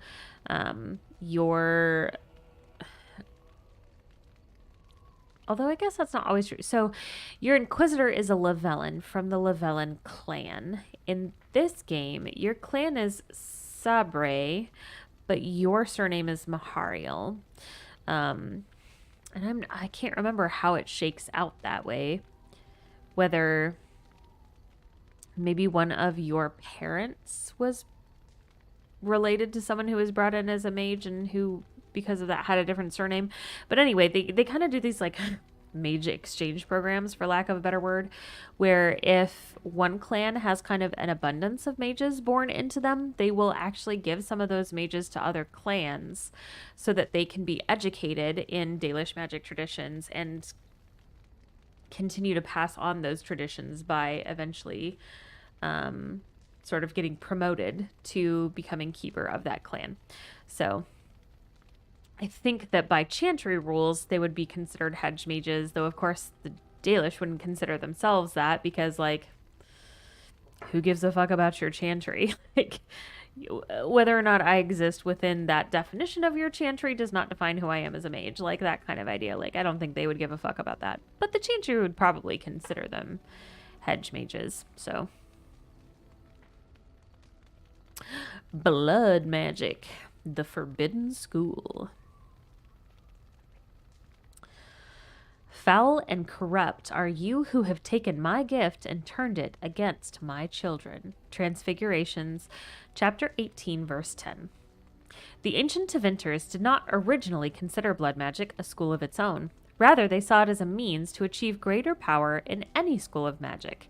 The name, of course, refers to the fact that magic of this type uses life, specifically in the form of blood, instead of mana. It was common practice at one time for a magister to keep a number of slaves on hand, so that should he undertake the working of a spell that was physically beyond his abilities, he could use the blood of his slaves to bolster the casting. Over time, however, the Imperium discovered types of spells that could only be worked by blood. Although Lyrium will allow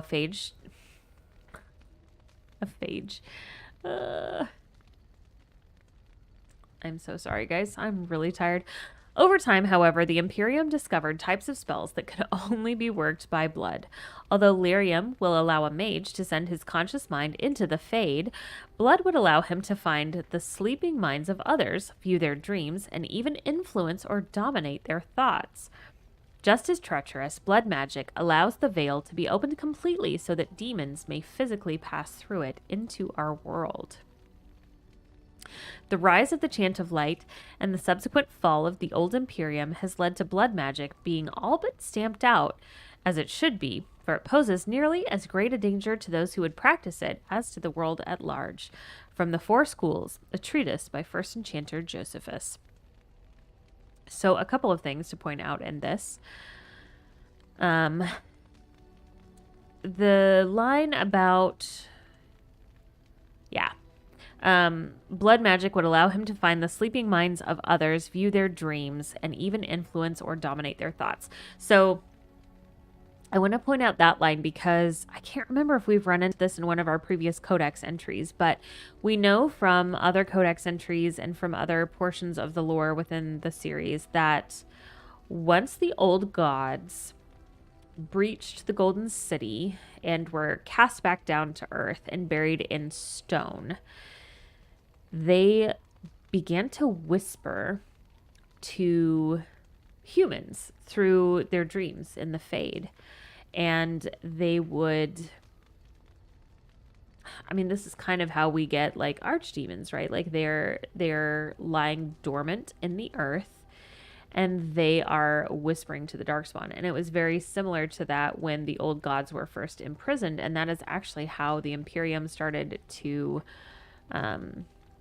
sort of worship them. And I think it is at least inferred, if not directly stated, that the old gods actually gave the gift of blood magic to humanity. Like they were the ones who told them, like, blood is this really powerful substance for focusing your magic and increasing its power. And so they gained that knowledge through the old gods who whispered to them in dreams. The other thing that's interesting about that, and kind of the other side of that coin, is that the elves, there's also like precedent for certain elves to have that ability too. I don't want to give away too many spoilers for the second game, but we will meet an elf who is something called a somniari, and that's actually a Tevinter word, and it refers to I think the loose translation is they're like a sleeper, and so they can, or no, they're a dreamer, not a sleeper. They can enter the Fade through people's dreams and connect with them through their dreams, very similar to what they're talking about here with using blood magic to find these sleeping minds of others and enter their dreams. So, and this other mage that we will meet isn't necessarily using it for like evil purposes. But yeah, it's just interesting the parallels that this has with the old gods and kind of how they first started communicating with humans, and to some extent how the archdemon communicates too. I mean, we have dreams as the warden about the archdemon, in which they communicate with us. So just kind of an interesting little tidbit connected to that. I also have to say it's kind of funny that it talks about blood magic being all but stamped out. Like, this is a guy who's never been to Tevinter. On paper, Tevinter doesn't practice blood magic. In practice, however, different story. Publicly, they will never admit to it. Privately, all of the powerful mages in Tevinter are using blood magic. That's how they get to be powerful, and that's how they keep their power. So, really optimistic outlook on life, Josephus, but not accurate. Demonic possession. Why do demons seek to possess the living? History claims that they are malevolent spirits, the first children of the Maker, angry at their creator for turning from them and jealous of those creations he considered superior. They stare across the veil at the living and do not understand what they see, yet they know they crave it. They desire life. They pull the living across the veil when they sleep and prey on their psyche with nightmares. Whenever they can, they cross the veil into our world to possess it outright. We know that any demon will seek to possess a mage, and upon doing so will create an abomination. Most of the world does not know, however, that the strength of an abomination depends entirely on the power of the demon that possesses the mage. This is true, in fact, of all possessed creatures. One demon is not the same as any other. Demons can, for instance, be classified. Enchanter Brahm's categorization of demons into that portion of the psyche they primarily prey upon has held since the Tower Age. According to Brahm, the weakest and most common of demons are those of rage. They are the least intelligent and most prone to violent outbursts against anything living. They expend their energies quickly, the most powerful of them exhibiting great strength and occasionally the ability to generate fire. Next are the demons of hunger. In a living host, they become cannibals and vampires, and within the dead, they feed upon the living. Theirs are the powers of draining, both of life force and of mana. Next are the demons of sloth, the first on Brahm's scale that are capable of true intelligence. In its true form, this demon is known as a shade, a thing which is nearly indistinct and invisible, for such is sloth's nature. It hides and stalks, unaware, and when confronted, it sows fatigue and apathy. Demons of desire are amongst the most powerful, and are the ones most likely to seek out the living and actively trick them into a deal. These demons will exploit anything that can be coveted: wealth, power, lust, and they will always end up getting far more than they give. A desire demon's province is that of illusions and mind control. Strongest of all demons are those of pride. These are the most feared creatures to loose upon the world. Masters of magic and in possession of vast intellect, they are the true schemers. It's they who seek most strongly to possess mages and will bring other demons across the veil in numbers to achieve their own ends, although what that might be has never been discovered. A greater pride demon brought across the veil would threaten the entire world.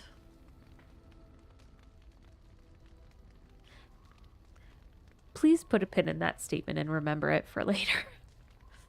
From the Maker's First Children by Bader, Senior Enchanter of Ostwick, 812 Blessed. So I've always thought that the story of how demons and spirits were created was kind of funny. Like, the Maker created them first, and then I think we talked about this in one episode, but, like, they weren't really exciting to him. Like, he created them, and then he was like, oh, you guys are boring. Like, I just imagine him with, like, a stick, like, poking at the spirits, being like, do something. But they didn't, and he got bored, and then he created humans. And so spirits have kind of this, like, envy of humans and how much the Maker favors them, and also just our ability to have emotions and be passionate about things. Spirits don't really have that outside of whatever sort of realm of the psyche they are assigned to. So yeah, that free will and that passion for life is something that spirits covet quite a bit, which is why they are always so curious about I don't want to say the real world because spirits are real, but like the waking world. They are always very curious about how things work and eager to explore the world. And then if they get corrupted and their ideals are twisted, that's when a spirit of wisdom becomes a spirit of, or a demon of pride. So it's very easy for them to become corrupted because they're not really used to how this world works. And sometimes I think the emotions of humans are so strong that they don't really know how to handle that. And it sort of, like I said, twists their original intention into something more sinister. Culture and history. I know we went over the history of the Dryadens. We're not doing that again. Okay. Lake Calenhad, Orlesian Empire, and Redcliffe. We'll start with Redcliffe since we were just there. King Calenhad Theron once famously declared the fate of Redcliffe is the fate of all Ferelden. Certainly, the castle is the first and last defense for the sole land route into Ferelden, and the country has never fallen to any force that did not first capture Redcliffe. The castle, which despite being 3 times captured, is popularly described as unassailable, also guards one of the largest and most prosperous towns in Ferelden. Redcliffe Village is well situated near the mountain pass to Orzammar and the Orlesian border, and so serves as a center of foreign trade. For these reasons, Redcliffe is accounted an Arling despite the smallness of the domain. The inhabitants of Redcliffe village are primarily fishermen or merchants who ship dwarven goods through the pass from Orlais to Denerim. When the entire village smells of smoked fish on certain late autumn mornings, the merchants in their finery do their utmost to pretend otherwise. From In Pursuit of Knowledge, The Travels of a Chantry Scholar by Brother Genetivi. Sorry, that snuck up on me. Let's do Lake Calenhad. The waters of Lake Calenhad are steeped in legends. The Avar people say that it was once the site of Belenos, the mountain which stood at the center of the world from which Korth, the mountain father, surveyed the earth and sky. But it was destroyed in the battle between Korth and the serpent Nathramar, leaving only a vast crater behind. When the Lady of the Skies saw that Belenos was gone, she wept, and her tears filled the crater, making the lake. The Tevinters believed that the waters of Lake Calenhad were blessed by Razakale, god of mysteries, and that those who drank from them were granted special insights. This was why they built the great tower on an island in the middle of the lake, hoping the powers of the lake would aid in their magical research. But most of us know the legend of King Calenhad, which gives the place its name. It's said that Calenhad Theron spent a year and a day in the Tower of the Magi. Each day, he drew a single cup full of water from the lake and carried it to the Formari at the top of the tower. By magic, each cup of water was forged into a single ring of the mail armor the circle gave to Calenhad. In that armor, made from the lifeblood of the land itself, no blade could strike him, no arrow pierce him, so long as he stood on Ferelden soil. From Thetis, Myths and Legends by Sister Petrine, Chantry Scholar. So Calenhad is an ancestor of Alistair's, because he is the son of King Merrick. So, interesting fun fact. The other thing that is interesting is the story of the Mountain of Belenos. And there are some different theories about what this mountain was. And I don't want to get too far into them because I don't want to get too deep into spoilers for later games. I will say that Belenos shares its root with the word Ashabelinar, which is the Dalish people's word for Flemeth. So, I can't remember if we talked about this or not. In the Stolen Throne, which is the first Dragon Age novel, we actually run into Flemeth, and King Merrick and Loghain, they come upon her hut in the forest, and it's actually prior to that. So they end up wandering the forest after they escape from the battle that kills Loghain's father. They're wandering through the forest and they run across a group of Dalish elves.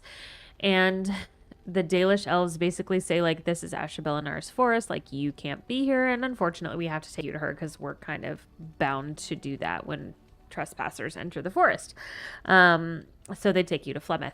And that's when you learn that Flemeth has kind of an interesting relationship with the Dalish people. But they call her Ashabelinar, which is a word that means woman of many years, I believe is the translation. I think it's also interesting that they talk about the Lady of the Skies. In the Elven pantheon,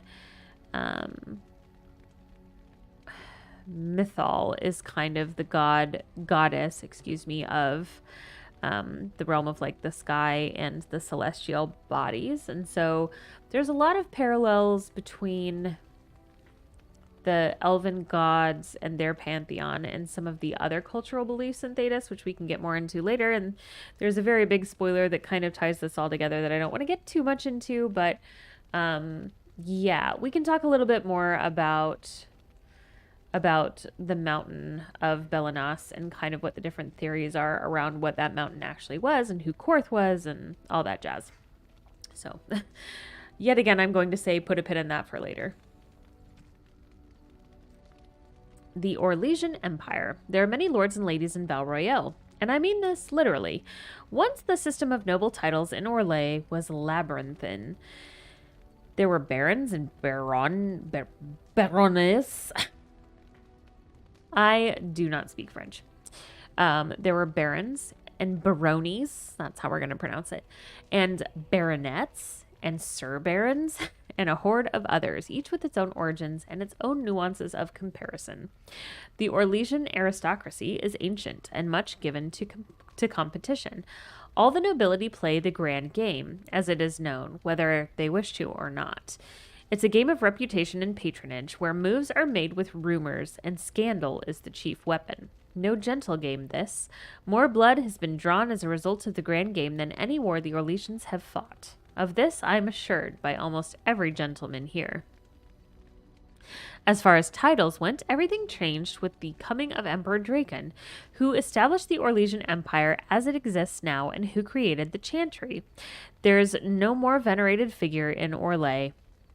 In Val Royeaux, the statue of Draken stands as tall as the statue of Andraste.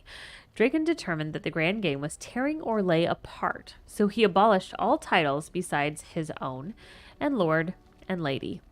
I'm told, with some twittering amusement, that this action did not end the grand game as Draken had intended. Now the lords and ladies collect unofficial titles rather than official ones, such as the exalted patron of Tassus Clay, or uncle to the champion of Trem. It is a headache to remember such titles, and one winces to think of the poor doormen at the balls, who must rattle them off as each guest enters the room. The aristocracy is different from Ferelden in other ways as well.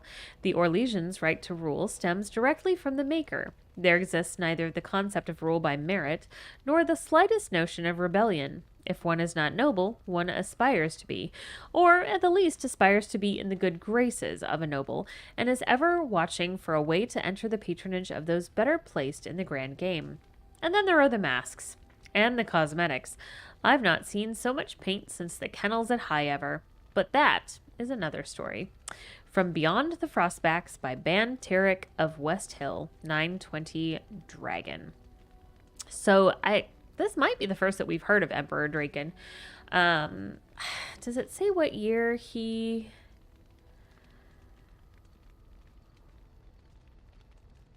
Well, I guess it had to have been in the Ancient Age, because the start of kind of the modern ages, at the end of the Ancient Age, was when the Chantry was officially declared, and when the first divine was kind of set up. So Draken established the Chantry as kind of the official religion in Orlais. So he was of Syrian descent, and the Syrians were a tribe of humans, kind of like the Alamari. So Alamari is to Ferelden as Syrian is to Orlais. So he established Orlais as its own country, and he also kind of established the Chantry as, I guess, the state religion, for lack of a better term. And then he also put the very first divine, who was Divine Justinia the First, into power. And Divine Justinia had some pretty progressive views on the Chantry and on who the Maker's grace should extend to, I guess, is a good way to put it. And we will come across other codex entries where we talk about her, so I'll save that for another time, because this isn't really about her necessarily. But she was so admired that when we get to Dragon Age Inquisition, the divine at the start of that game is Divine Justinia the Fifth, I believe. So a lot of other divines have taken her name because they aspire to be like her. So she was much beloved by followers of the chant.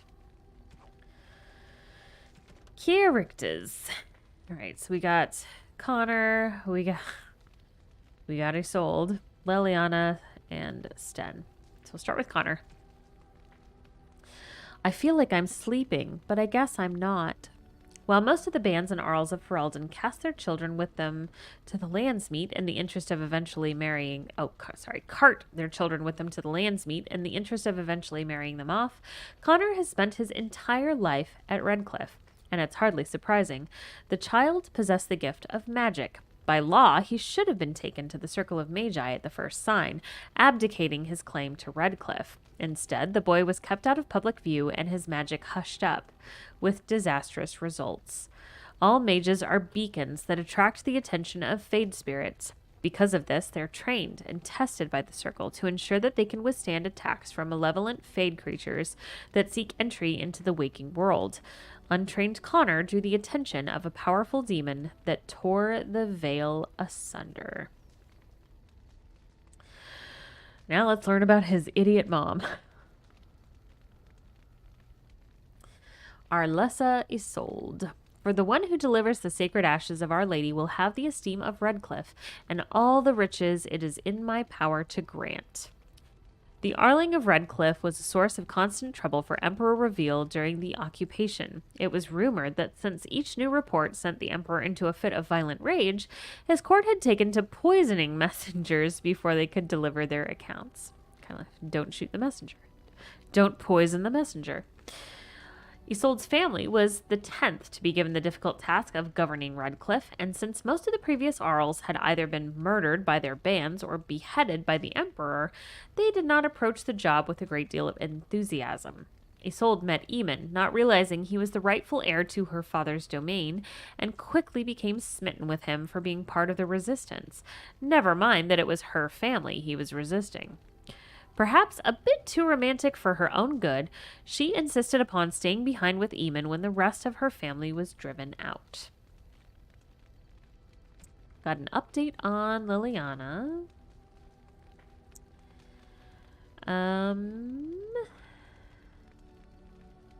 Yeah, so it's basically just giving us a hint at what her gifts are going to be. Joined Alistair and Lennon, Lothering, insisting she would prove useful, blah, blah, blah. Liliana takes care to honor the Lothering cloister that took her in and keeps symbols of Andraste's blessings close to her heart. So if you get shit that's got Andraste on it, give it to Liliana. Sten. All right, so this is going to give us his backstory. He was sent with a small group of Qunari soldiers to investigate the Blight and report back. Outside Lothering, they were ambushed by Darkspawn. They fought off the attack, but only Sten survived. Farmers found him dying and took him in, but when he awoke alone and unarmed, he panicked, killing the entire family. Realizing he'd sacrificed his honor, Sten waited for the villagers to come and surrendered, expecting death. Sten has an eye for paintings, an appreciation that might seem out of character, but is actually an extension of Qunari discipline. He respects an artist for careful composition, a skill that is as much about where the brush stroke stops as where it begins. Books and songs. So we got Calenhad Chapter 1, History of the Chantry Chapter 2, and Cautionary Tales for the Adventurous. All right, let's talk about Calenhad.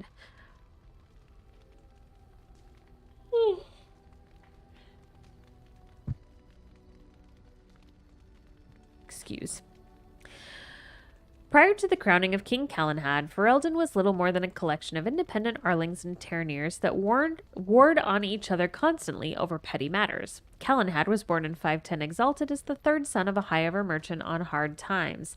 He was eventually sent to a distant cousin, a poor young knight named Sir Foranan, who made Calenhad his squire and dog handler. As the tale goes, Sir Foranan and his squire became caught up in one of the wars of unity at the time. Arl Mirden was strong, but generally disliked man. Arl Mirden was a strong, but generally disliked man who was making a bid for kingship.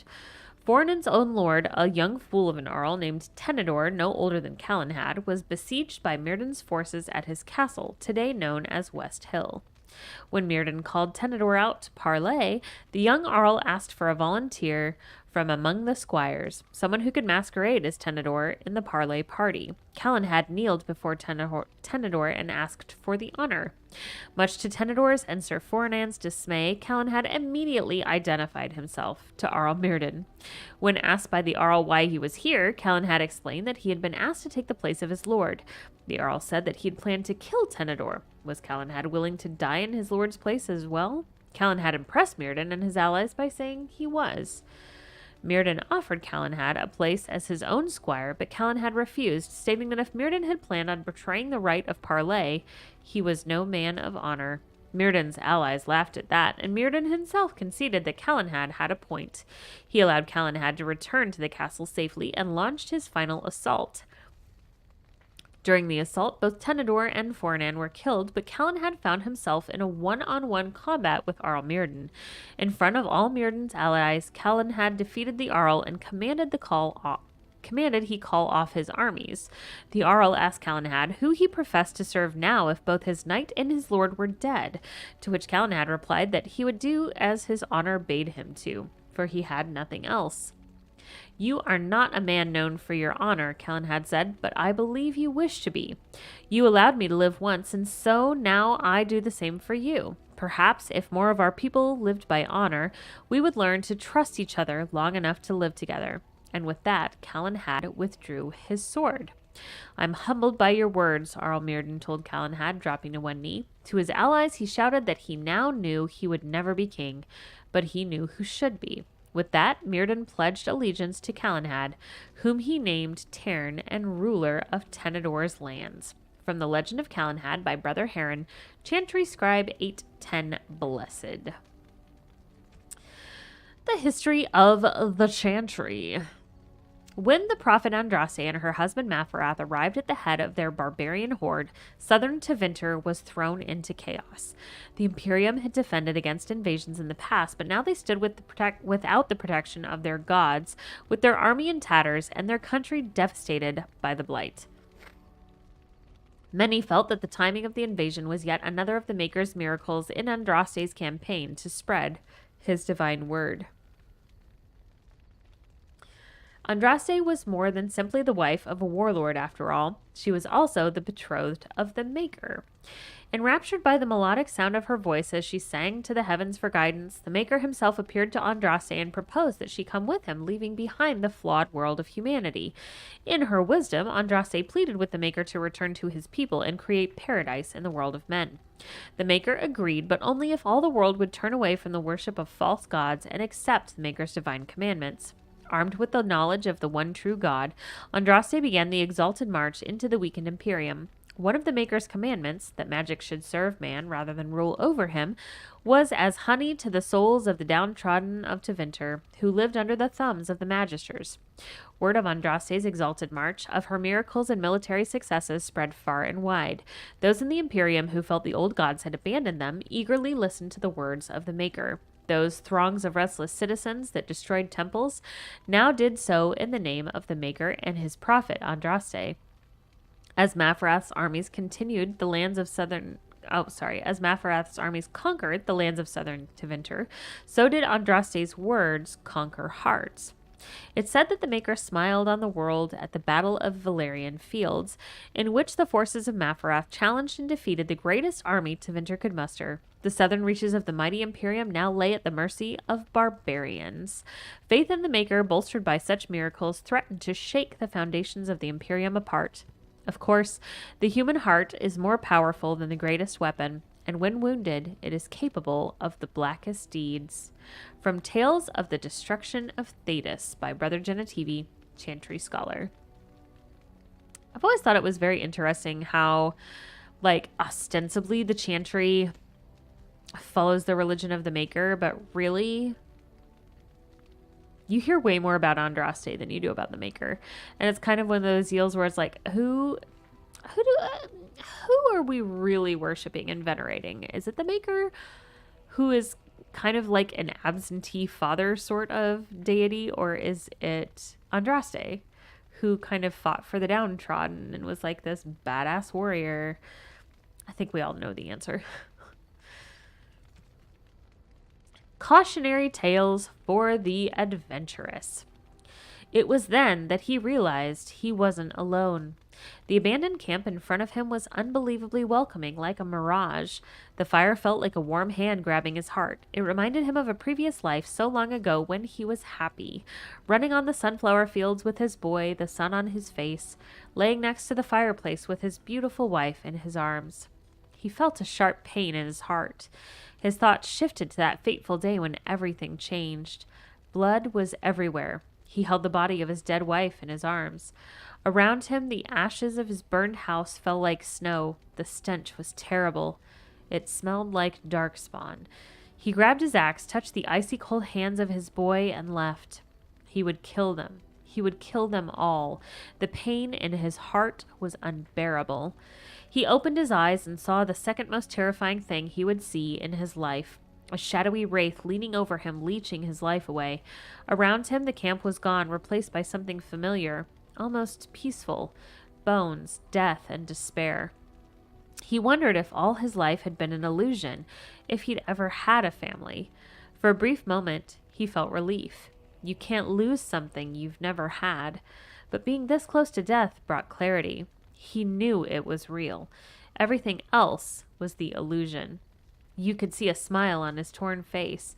He'd been waiting for this moment for a long, long time. He lifted his weak arms, grasped the demon's face, and kissed it. It felt like kissing a cloud made of sand and dust. Suddenly, all sorrow left him, and with it the last bit of life he had. Before his limp body hit the ground, it was all over. He was finally free. From Cautionary Tales for the Adventurous by Brother Ramos of Guilherme, 794 Storm.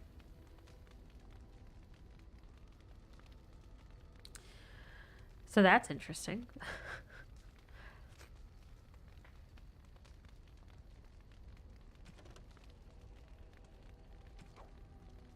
Let's see, what's our note? Correspondence interrupt us. That's right, we had another steamy love letter to read.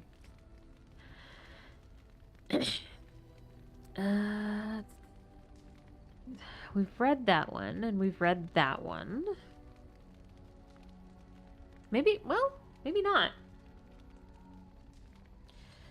I could have sworn we'd read both of these, but... My darling Reginald, I burn for you and because of you.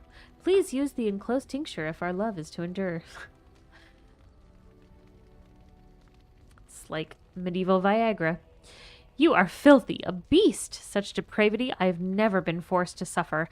How words are so laden when they leave your lips is beyond decent imagining. Madam, I love you. You're so dirty. I love it. Okay.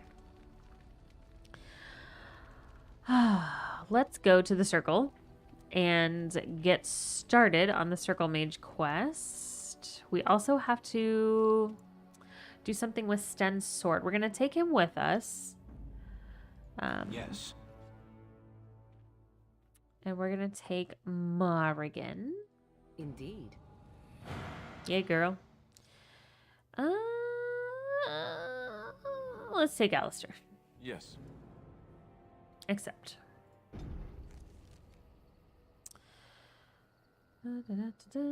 Calenhad. I bet we're going to have a battle. I'm guessing. It's a long way around that lake. Yeah, there it is.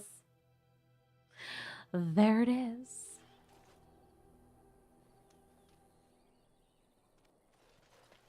Hey, what's going on? You guys just gonna adventurer leader? Hi. Rough travels out here, eh? We even saw Darkspawn on the way in. Darkspawn. You don't say. Where are you going? We're delivering a message to the Chantry in Denerim. You? That's Cullen's voice again. I swear, he does like every other voice in this game. What's the message about? We saw a blood mage down near the Brazilian forest. We're off to tell the Chantry about him. I'm here to stop you. I thought you said... Wait. You're serious? Why not let me deliver that message? I suppose that's all right. As long as it gets there. Stay safe. Thanks.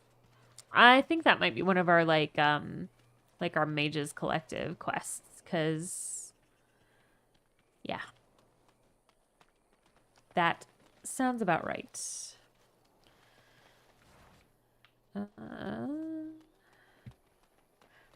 Pick a little elf fruit over here. On it.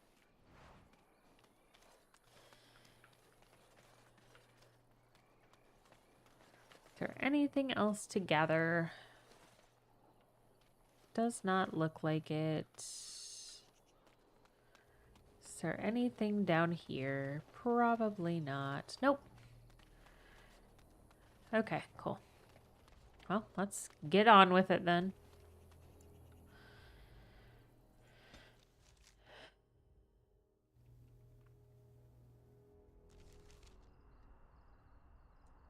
All right, so. Right.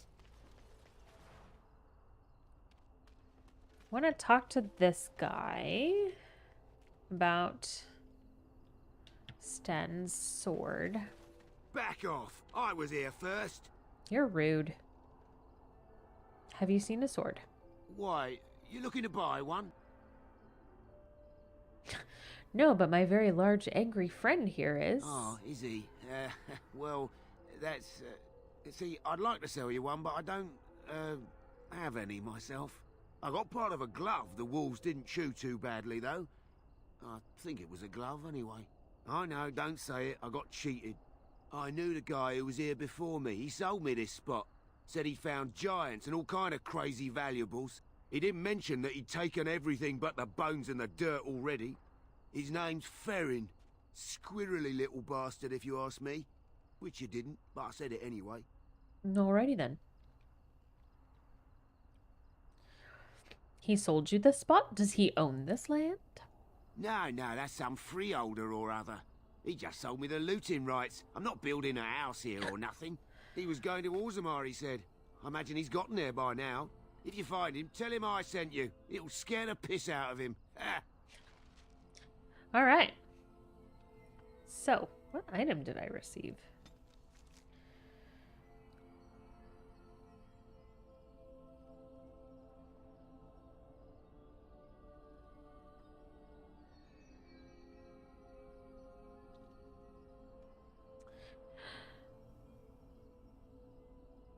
I can't tell.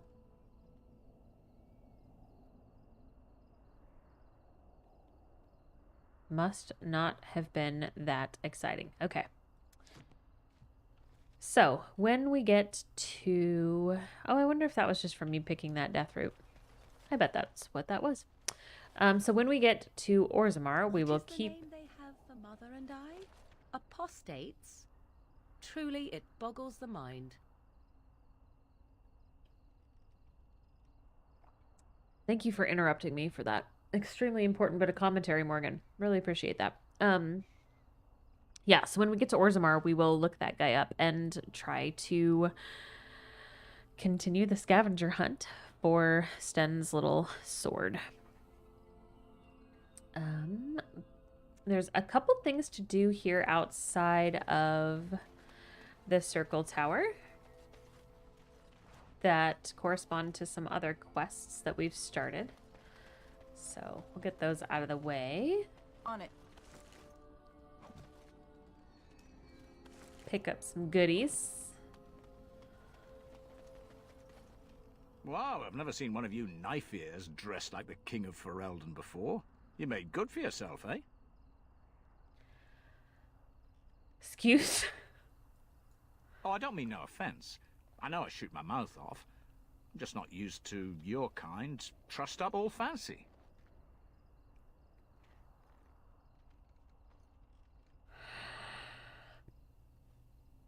There's so much wrong with all of this. So much wrong.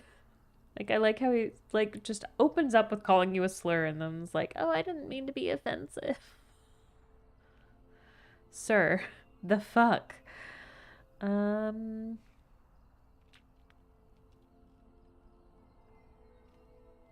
You mean you're used to seeing us as slaves or servants? Oh, there I go again. I don't mean nothing by it. I swear I should start over. I'm mighty pleased to be making your acquaintance, miss. That's fucking better. Who the fuck are you? I'm the ferryman. Leastwise, I used to be. Poor old Kester. Out of a job. Yeah, sucks to suck. How come? I don't got a clue. They wouldn't tell me. Gregor just came down and said, "Don't you worry, Kester. We got it all under control, we do." Didn't say nothing else. What's a And then he Gregor? puts Carol in charge of my boat. Lissy. Named for my grandmum, she was. What's a Gregor? He's Knight Commander of the Templars up in the tower. Good man. Something wrong at the tower? I told you, they didn't tell me nothing. And if I know they're mages, I'm better off keeping out of their business. If I had to guess, I'd guess it had to do with magic. But the tower's always got something to do with magic. Nothing gets past this guy.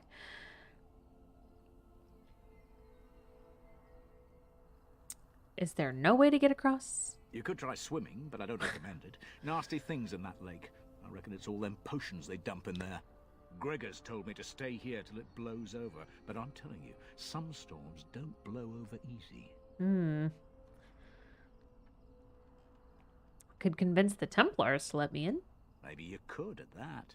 I'm sure your mind's all afire now, eh? What are your opinions on the circle? I reckon it's good for them mages. Gather them all, learn them some proper magics. I know what they say about mages, but the Maker made them for a purpose. If you can't trust him, who can you trust? You know the Knight Commander Gregor well? Oh, I can't say that. I'm lucky he's good enough to give me the time of day. The first enchanter's all right. He's polite as can be, but he's always a little distant, if you get my drift. But Gregor'll stay to talk. I reckon he likes hearing from us common folk, you know? He's a man to be respected, that Gregor. Okay, bye. All right. Keep safe, you hear?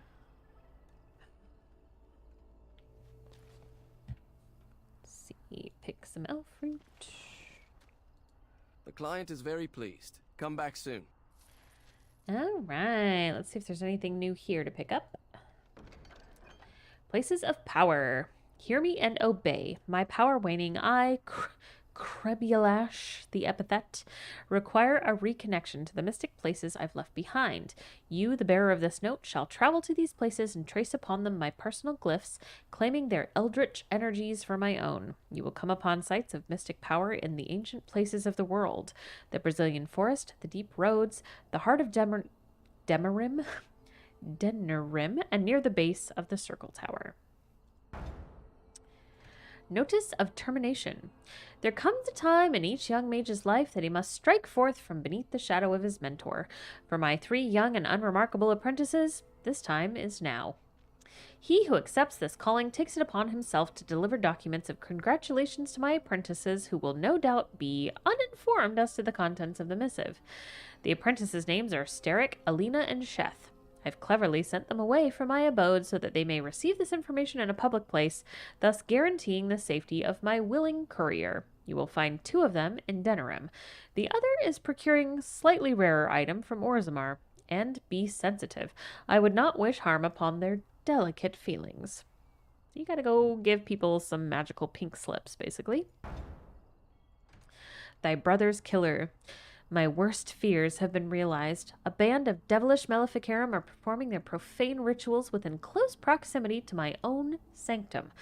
This cannot stand. I, Jubasto, charge he who accepts this request to destroy the fiends before their evil brings unwanted attention from either Templars or demons to my back door. Travel to the Brazilian forest and slay these blasphemers. Jubasto. Some of the names in this game, I just wonder. What's in this barrel? I'm gonna steal it. Boring.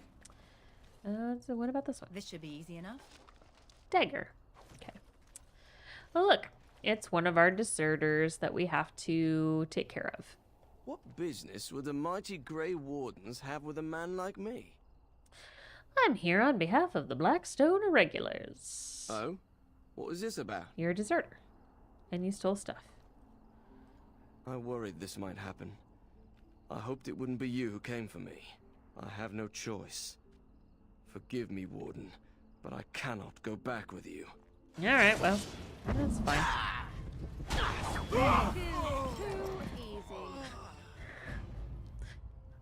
It was like a subtle call out there from Morgan. Bitch, this is too easy, you dirty cheater. That's fair, honestly. Guild supplies. Alright. Next time we find a Blackstone, we will turn those in. Alright, let's go into this little tavern. It's a cute little sign, I have to say. I like the little flagon. Well, it's just a wall and a bench. That's all the tavern is. Oh. Right. Another love letter.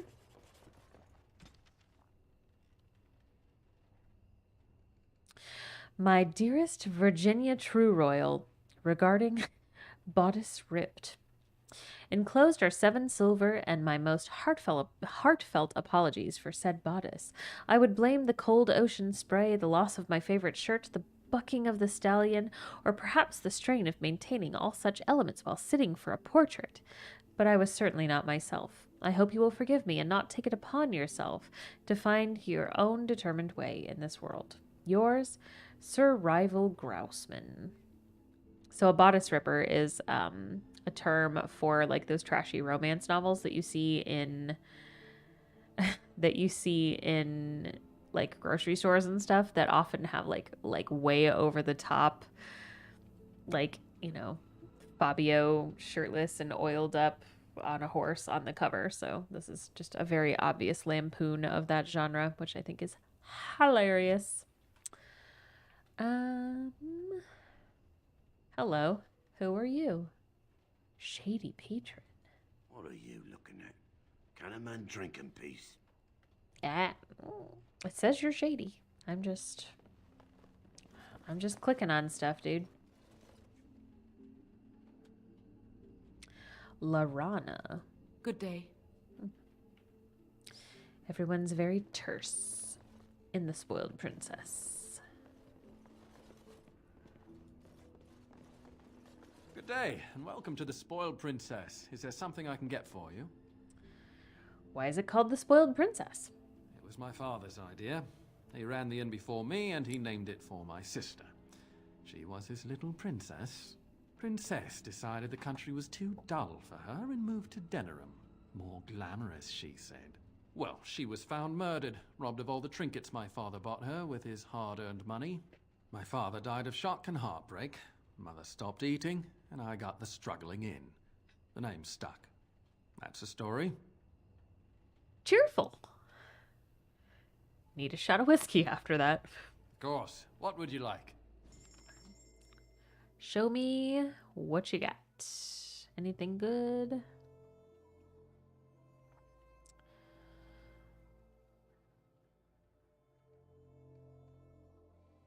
I think we already have a thing of wine, so I'm not going to get another one, and those are kind of all over the place, so if we do end up needing it, that's okay.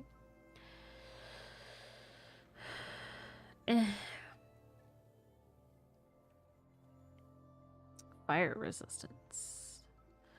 Yeah, we don't really need that. Can we get rid of any bullshit? Yes, yes we can.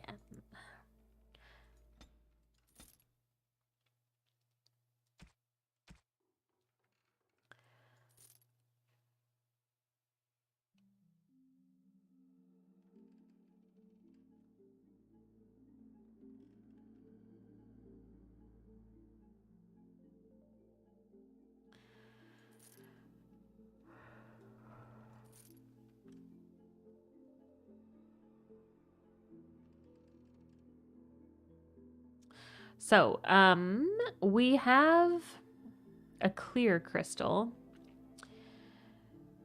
once you start getting the better crystals, you can kind of start getting rid of like the flawed and chipped ones because you have something superior. There's no need to hold on to it. So I'm going to go ahead and get rid of this chipped one since I have a better one. I really don't know why I'm keeping this. I never wear hats and I don't need them anyway, so.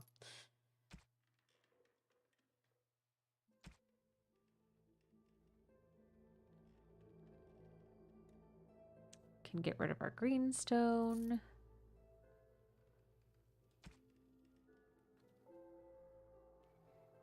God, we've got so much elf fruit and I'm literally never going to use it. Let's just get rid of it all.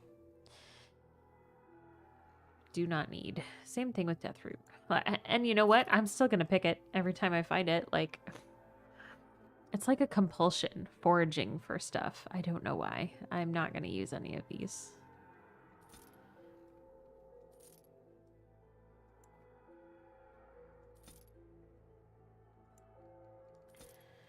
Don't need trap triggers.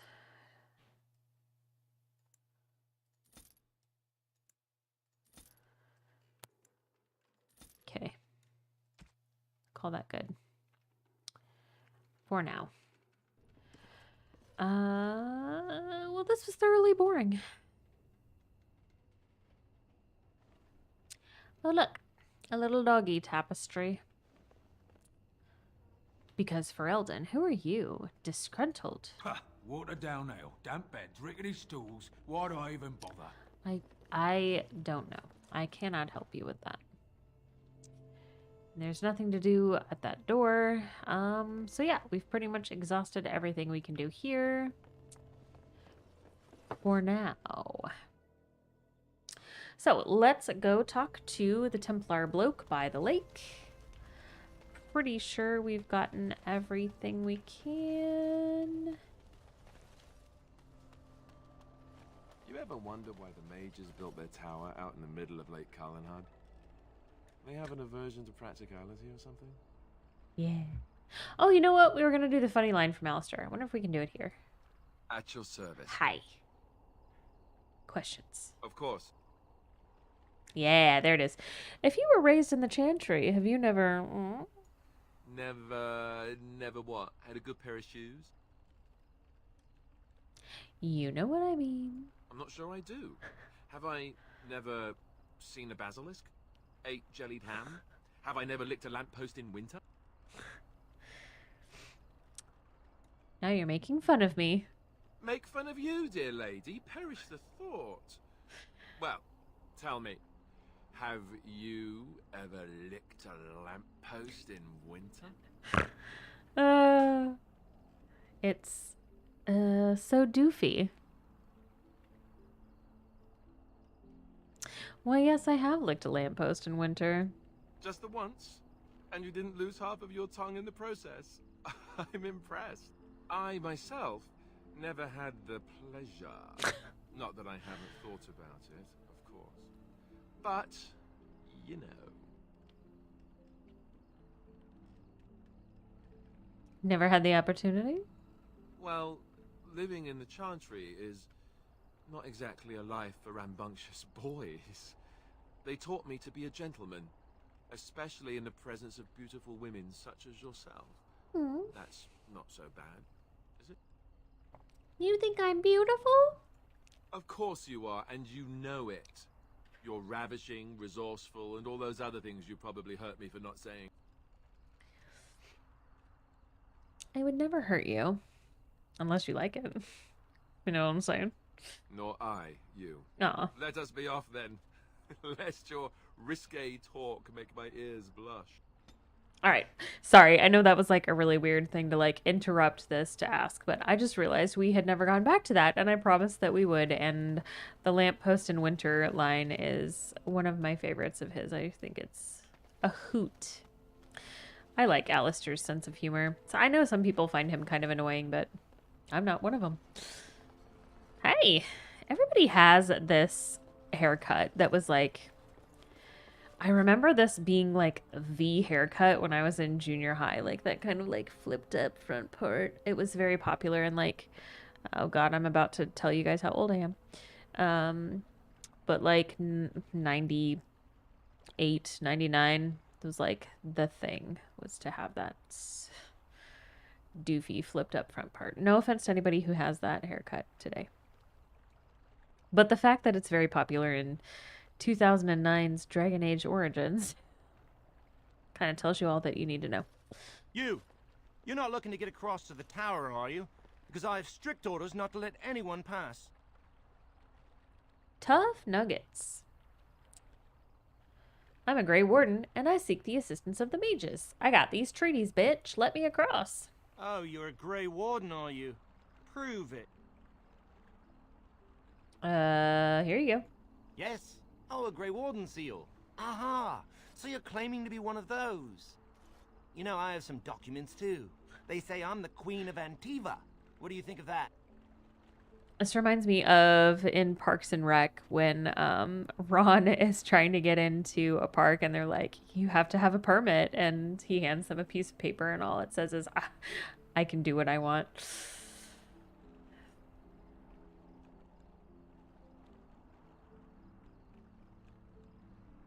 Aren't queens female?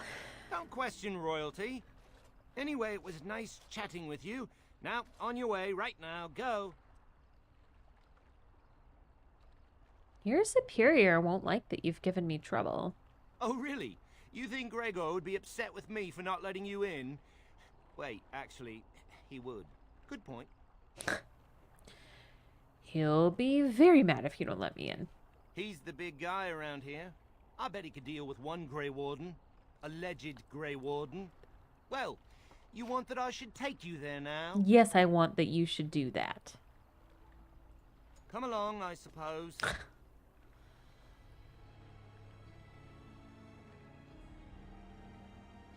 How is that a day's journey across? Like, you see what I'm saying? You see what I'm saying?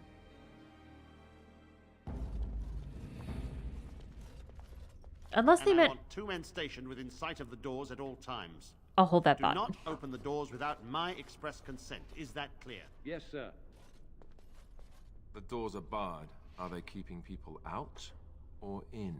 Now we wait. Good question. And pray.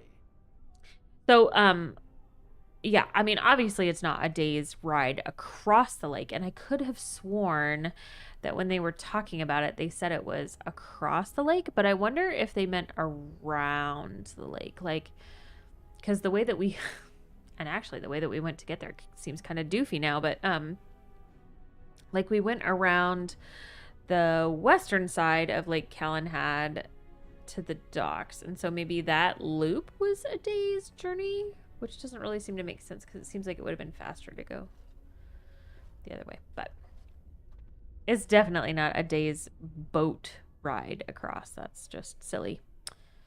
Anyway, are you this Grigor person that I hear so much about? Who are you? I explicitly told Carol not to bring anyone across the lake. We're dealing with a very delicate situation. You must leave for your own safety. Must I know?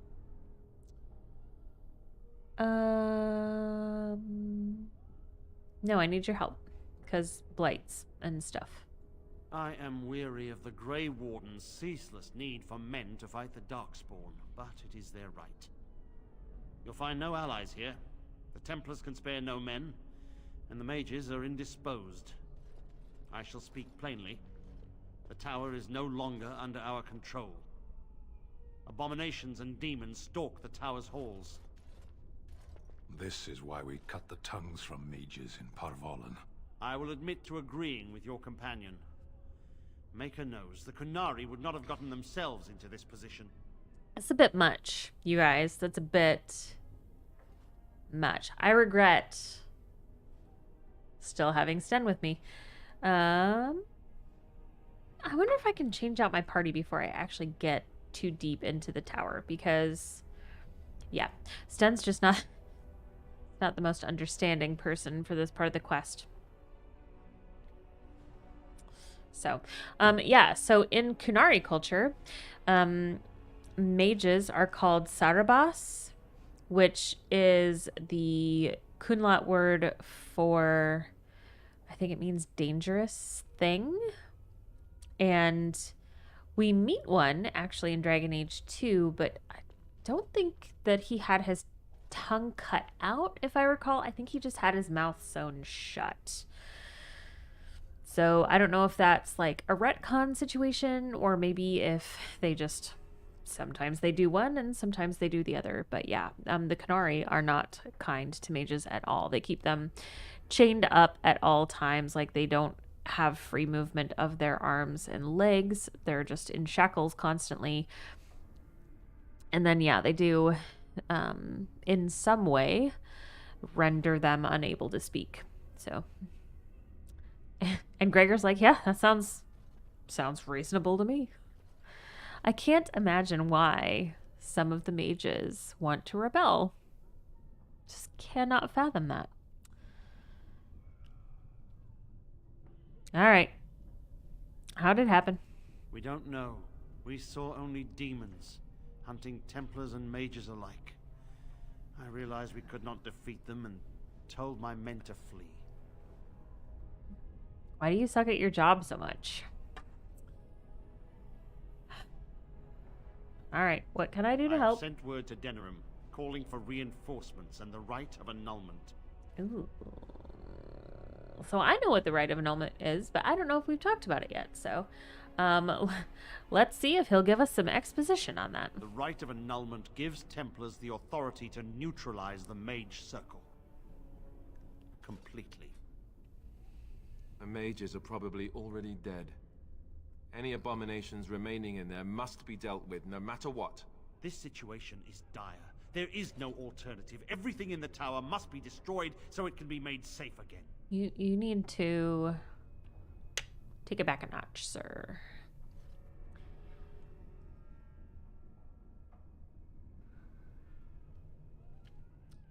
So maybe some of those mages are still alive. They're a resourceful, plucky bunch. If any are still alive, the Maker himself has shielded them. No one could have survived those monstrous creatures. It is too painful to hope for survivors and find nothing. I mean, better that than to, like, not look and then just kill everything in the tower and then find out that you were wrong later. Like, I don't know. I think that's a stupid line of reasoning. I would rather hope and be disappointed than assume the worst and find out that I was wrong and I could have saved people. But maybe I'm just too much of a marshmallow. I don't know.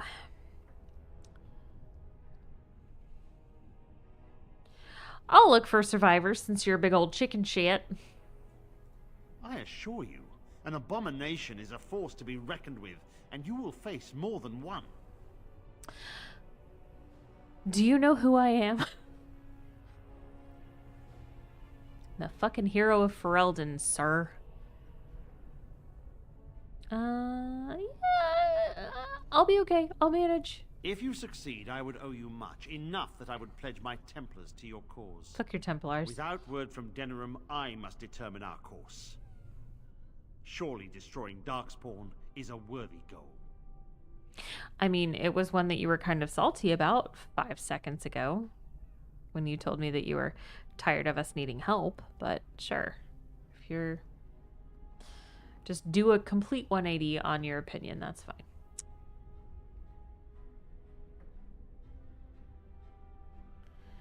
Sure, great. A word of caution. Once you cross that threshold, there is no turning back. The great doors must remain barred.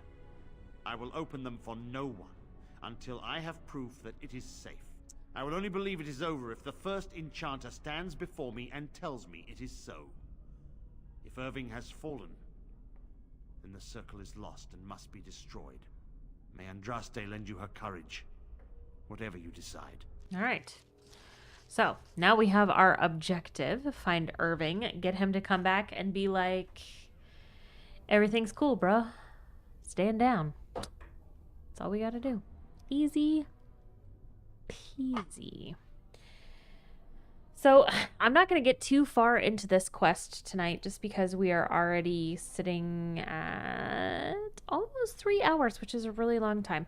So we're going to we're gonna see if there's any supplies that we can pick up. They burn! It's unbearable! Sounds really rough, my dude. As you wish.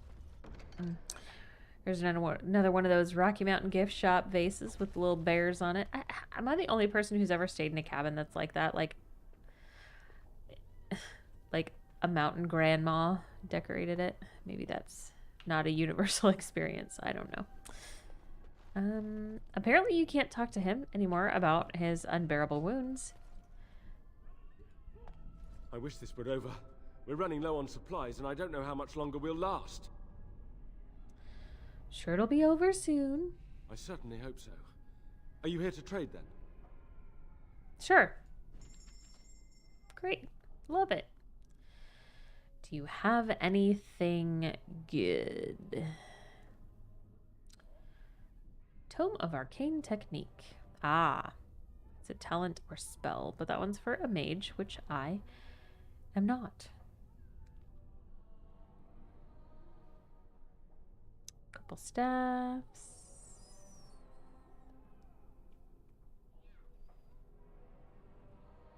Ooh.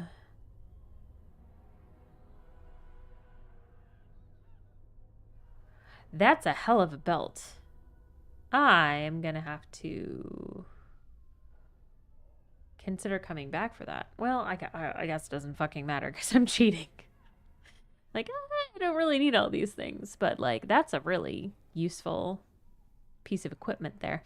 And my Valisline are Andrel's Valisline, so it would be fitting. Nature damage, spirit damage. Ooh. A rune. Backpack, yes. Yes, always. This we can give to Shale, so we will go ahead and grab that.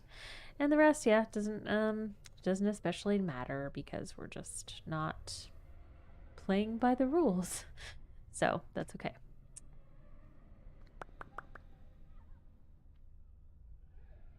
Wonder if this is any better than what Morgan already has. Nope. Bloop. Okay. So let me see. Yeah, I can't change my party. So I am stuck with these bitches until we're done with the circle tower. So that could be fun. This is the prison for your mages? Ours is not so grand. This is probably a hole you dug in the ground. Be on your guard. They could attack at any moment. All right. So now that we've made it to the circle, I think we are going to go ahead and hit the pause button, and we'll pick up next time from right here. Do we have codex entries to catch up on? Couple. Okay, what's in our quest related one? The letter of termination. Let's see what these guys is. This is like the guy who wanted us to deliver his pink slips. Let's see what they say. My dear apprentice, I've sent this courier with this note to officially end your period of apprenticeship. I harbor you no ill will, for despite your complete incompetence, you have failed to do lasting harm to myself or my work. Sadly, I will not have a chance to witness your floundering attempts at improvement. When you return from your current errand, your apprenticeship will be over. Now, hurry. I have dire need of the supplies I sent you to procure. Sincerely, the mage Tiraster. Harsh, my dude. Harsh. Okay. And then who's this? Irving and Gregor. Let's read about them real quick, and then when we come back, we will jump into the circle and figure out this whole abomination thing. Which means next time we will be going into the Fade. Which, yeah, we'll just cross that bridge when we get there. Knight Commander Gregor. It is the innocent folk of Ferelden who matter. I would lay down my life and the life of any mage to protect them. Grim and taciturn, Gregor has been Knight Commander of the Templar forces stationed at the Circle Tower for so many years that hardly anyone except the first enchanter recalls that he is not simply part of the tower itself. I wonder if that is not only a statement on how long he's been there, but also on his personality and how it compares to a hunk of rock. First Enchanter Irving. There's no higher office in a circle tower than that of the First Enchanter. The one who holds this title must not only be an able administrator, but also a mentor, leader, and surrogate parent to all the mages of the tower. Irving has proven himself to be all these things with an added dose of cunning. Most apprentices know that little goes on in the tower that Irving does not know. He can soothe Templars angered by some childish magical prank at the same time that he lauds the pranksters, and everyone walks away satisfied. He put all his points in charisma, is what they're saying. Okay, so caught up on codex entries, and we're at a good stopping point. So next time we will come back to this and start up again here in the Circle Tower. This Templar is like so ready. Look, he's like, yeah, bitch, I'm ready when you come back. Let's do this. So we will be back hopefully next Saturday. I don't see any reason why I won't be able to. So Saturday at 9 p.m. Central, I will be back. We will get in there and fuck up some abominations. Sounds great. So until then, have an awesome week. And yeah, see you next Saturday. Duress, you're all.